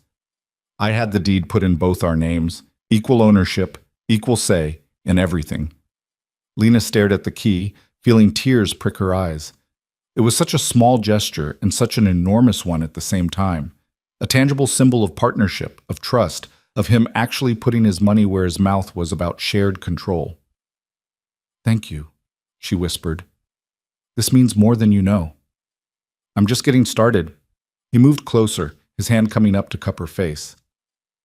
I'm going to spend every day for the rest of my life proving to you that I've changed, that I can be the partner you deserve and the father Sophia needs. And maybe, someday, you'll be ready to try again, really try. But until then, I'm just grateful to be here, to be part of this. Lena leaned into his touch, feeling the warmth of his palm against her cheek. They hadn't been intimate since before Sophia's birth, hadn't crossed that line back into romance. But the connection between them had been growing anyway, built on shared 3 a.m. feedings and quiet conversations while Sophia slept, on watching each other become parents and finding beauty in the exhaustion. I'm not ready yet, she said honestly, to remarry you, to jump back into that level of commitment. I know, and I'm not pushing, he searched for the words. I'm just here, loving you, loving our daughter, building something real instead of something that looks good on paper. You're doing a good job. Better than I expected, honestly. High praise from someone who had every reason to doubt me. His smile was self-deprecating. But I'll take it, and I'll keep working to earn more of it. Sophia's cry interrupted them, the demanding wail that meant she was hungry and angry about it. They both moved toward the stairs, years of partnership making them naturally coordinate their movements even after all the time apart. Dante reached the nursery first, scooping up their daughter with practiced ease. Hey, princess, I know, you're starving. Heaven forbid you wait 2 minutes for food. She gets her impatience from you, Lena said, settling into the nursing chair. She gets her determination from you. He handed Sophia over, watching as she latched on immediately. And hopefully she'll get the best of both of us. My drive, your compassion, my resources, your groundedness, my massive ego, Lena suggested. I was going to say strategic thinking, but sure, we can go with ego. He sat on the ottoman across from them, content to just watch his daughter eat. She's beautiful, just like her mother. She looks like you, same eyes, same stubborn chin. Poor kid. She's lucky. She has good parents who love her and each other, even if we're figuring out what that love looks like. Dante met her eyes over Sophia's downy head. I do love you, Lena. I never stopped. Not when you left, not during the divorce, not in all the months since. I just learned to love you differently, to love you enough to let you make your own choices, even when those choices didn't include me. I love you too, Lena admitted quietly. I tried not to, tried to convince myself I'd move past it, but seeing you with her, seeing how hard you're working to be different, I love you. Maybe more than I did before, because now I see all of you, not just the polished version you presented. Even the parts that aren't pretty? Especially those parts. They make you human instead of intimidating. Sophia finished eating and promptly fell asleep, milk-drunk and content. Lena burped her gently, then handed her to Dante, who took her with reverent care. I'm going to put her down, he said. Then maybe we can talk, really talk about what comes next for us? I'd like that. Lena waited in the kitchen, making tea for both of them, while he settled Sophia in her crib. When he returned, he looked nervous in a way she rarely saw. Dante Russo, afraid of a conversation. I want to remarry you, he said without preamble. Not right now, not tomorrow, but eventually, when you're ready, when you trust that I've really changed, and this isn't just an act I'm putting on. Dante, let me finish. He took a breath, steadying himself. I know I don't deserve a second chance. I know I failed you in fundamental ways during our first marriage. But Lena, these past few months have shown me what we could be, What we could build together if we both commit to doing it differently, to actually being partners instead of me being the decision maker and you being the person who lives with my decisions. What would be different? Lena asked. Lena, specifically, not just promises, but actual concrete changes. Therapy, together and individually. Building a life that includes both our careers and priorities, not just mine. Sharing the emotional labor of running a household and raising Sophia instead of assuming you'll handle all of it. Actually communicating instead of shutting down when things get hard. And most importantly, respecting your autonomy, your right to make choices about your own life, your own body, your own career, all of it. He pulled out a folder, sliding it across the table to her. I had my lawyers draw this up. A post-nuptial agreement in case you ever decide to marry me again. It protects your assets, guarantees your financial independence, and ensures you have equal say in all major decisions, including where we live, how we raise Sophia, all of it.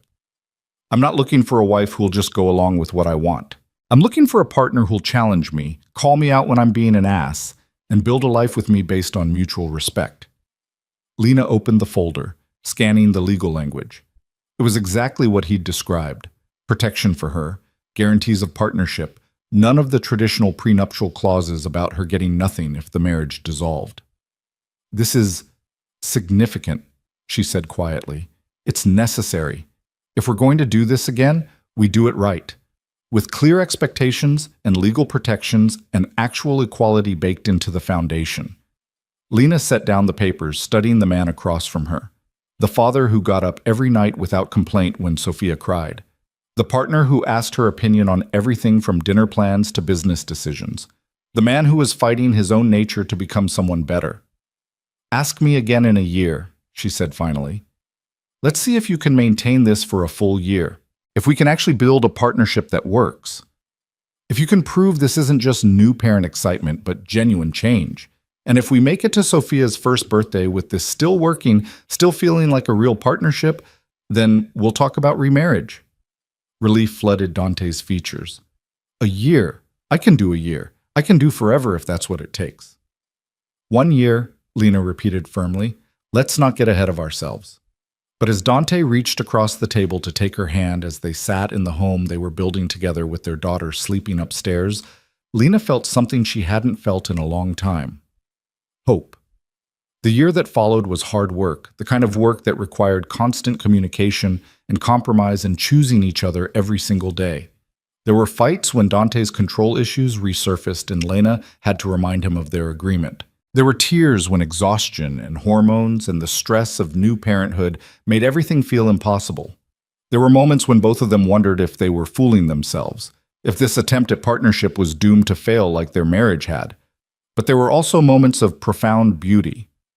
Sophia's first smile, directed at Dante, who'd been making ridiculous faces for 20 minutes to earn it. Her first laugh, surprised out of her when Lena accidentally dropped a spoon. The day she rolled over, the day she sat up, the day she took her first wobbly steps straight into her father's arms. They watched her grow together, marveling at each milestone. Dante proved he could maintain his commitment to change, to partnership, to actually showing up as an equal parent instead of a distant provider. Lena proved she could trust again, slowly lowering the walls she'd built and letting him back into her heart.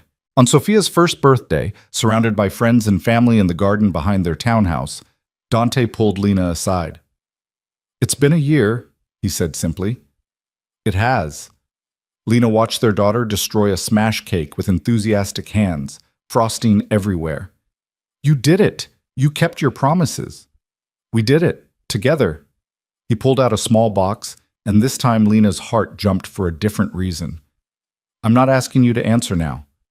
I'm just asking you to think about it, to consider if maybe we're ready to make this official again, different than before, better than before."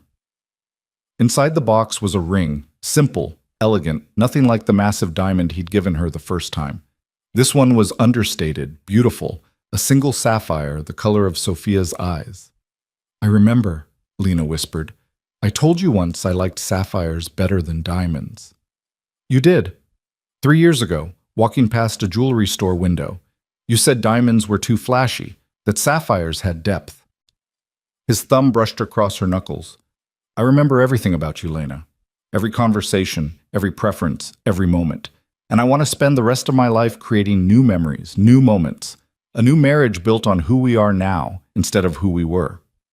Lena looked at the ring, at Dante's hopeful face, at their daughter laughing in the grass covered in frosting. She thought about the year they'd built together, about the partnership they'd created through hard work and honest communication and choosing each other every single day. Yes, she said, surprising herself with the certainty in her voice. Yes, I'll marry you again, but Dante, we're doing this differently. Small ceremony, people who actually matter.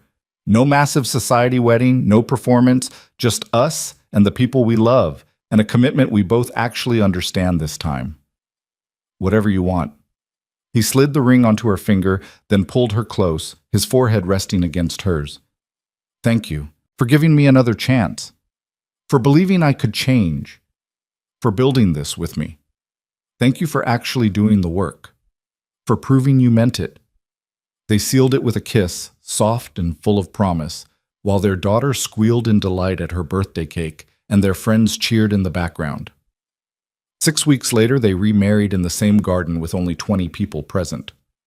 Rachel Torres stood as Lena's witness, having transformed from bodyguard to friend over the past year. Marcus, Dante's investigator, stood as his. And Sophia, 14 months old and impossibly beautiful in a tiny white dress, was held by Martha the doula, who'd become an honorary grandmother. The vows they exchanged were nothing like the traditional ones from their first wedding. These were honest, hard-won, specific to the relationship they'd built. I promise to listen when you speak instead of waiting for my turn to talk, Dante said, his voice rough with emotion. I promise to respect your autonomy even when every instinct tells me to protect and control. I promise to be a partner, not a provider. To share the work, the decisions, the struggles, and the joys. I promise to keep working on myself, to keep growing, to never assume I've figured it all out. And I promise to love you and Sophia with everything I have every single day for the rest of my life. I promise to trust you when you've earned it and call you out when you haven't, Lena said, tears streaming down her face. I promise to communicate instead of letting resentment build. I promise to be honest about what I need even when it's hard. I promise to believe in the man you're becoming while holding you accountable to be that man. And I promise to love you, not despite your flaws, but because you're willing to acknowledge them and work on them. To build this life with you, this family, this partnership that's ours and nobody else's. When they kissed, Sophia clapped, making everyone laugh through their tears. The reception was simple: good food, better wine, and the people who'd supported them through the hardest year of their lives. Dante held Lena close as they danced to music playing from someone's phone, their daughter asleep on Rachel's shoulder. No regrets? He murmured against her hair. Not a single one. She pulled back to look at him, this complicated man she'd loved and left and learned to love again. We're going to make this work, Dante. Really work. Because we both want it enough to fight for it. Every single day, he agreed. I'll fight for this every single day. And he did. They both did. The years that followed weren't perfect. No relationship ever is. There were still arguments and misunderstandings and moments of frustration, but there was also laughter and partnership and the kind of love that's built through shared experience rather than initial attraction. They watched Sophia grow from a toddler to a little girl, bright and determined and so loved she glowed with it. They navigated Dante's business challenges and Lena's career advancement, learning to support each other through stress instead of letting it divide them. They had another child 3 years later, a son they named Marco, after Dante's grandmother's maiden name, and found that the partnership they'd built was strong enough to withstand the chaos of 2 children. Dante continued therapy, continued working on his control issues, continued choosing partnership over dominance. Lena continued to believe in him, to call him out when needed, to build a life that was fully hers even within their marriage. They were both better people together than they'd been apart, and they both knew how rare that was. On their 5th wedding anniversary, the second one, the one that counted, Dante woke Lena before dawn. Come with me, he said, already dressed. I have something to show you. They drove to the Prospect Park boathouse, the same place where Lena had agreed to try again all those years ago. The sun was just beginning to rise, painting the water in shades of gold and pink. "I come here sometimes," Dante admitted as they walked to the same bench they'd sat on that pivotal day. "When work gets overwhelming or I feel myself slipping into old patterns, I come here and remember what we almost lost, what we built instead." That's incredibly sentimental for someone who used to think emotions were inefficient. "You've changed me." He pulled her close, his arms around her waist, her back against his chest as they watched the sunrise together. "Made me better. Made me believe I could be better." "We changed each other," Lena corrected, leaning into his warmth. "That's what partnerships do." Behind them, the city was waking up. Their children were safe at home with Rachel, who'd become part of their family in all the ways that mattered. Their life was full and complicated and beautiful in its imperfection. "I love you," Dante said quietly. "More now than I did when we first married. More than I did when we remarried. Love that grows and deepens and gets richer with time." "I love you too." Lena turned in his arms, looking up at the man who'd fought so hard to become who she needed. "Thank you for not giving up, for doing the work, for proving that people really can change if they want it badly enough. Thank you for giving me the chance, for believing in me when I didn't believe in myself." They kissed as the sun rose fully over the water, two people who'd loved and lost and found their way back to something better than what came before. Their story hadn't been easy or straightforward or anything close to perfect, but it was theirs, built through hard work and honest communication and the daily choice to keep choosing each other. And that made it perfect enough. Sophia and Marco would grow up knowing that love was complicated, that relationships required work, that their parents weren't perfect, but they were committed. They'd grow up in a home where partnership was modeled daily, where mistakes were acknowledged and growth was celebrated, where both parents were present and engaged and genuinely in love. And someday, when Sophia was old enough to understand, Lena would tell her the whole story, how she'd run from her father's world, how she'd tried to keep her pregnancy a secret, how a chance encounter at a clinic had changed everything. She'd tell her about the threats and the fear and the hard work of rebuilding trust. But mostly, she'd tell her about the love, the kind that survives divorce and rebuilds stronger, the kind that chooses partnership over control, communication over assumptions, growth over stagnation, the kind that's tested by fire and comes out refined. Because that's the kind of love worth fighting for, worth building a life around, worth passing down to the next generation. And as Dante held Lena in the morning light, both of them exactly where they belonged, that's exactly what they had. A love worth everything.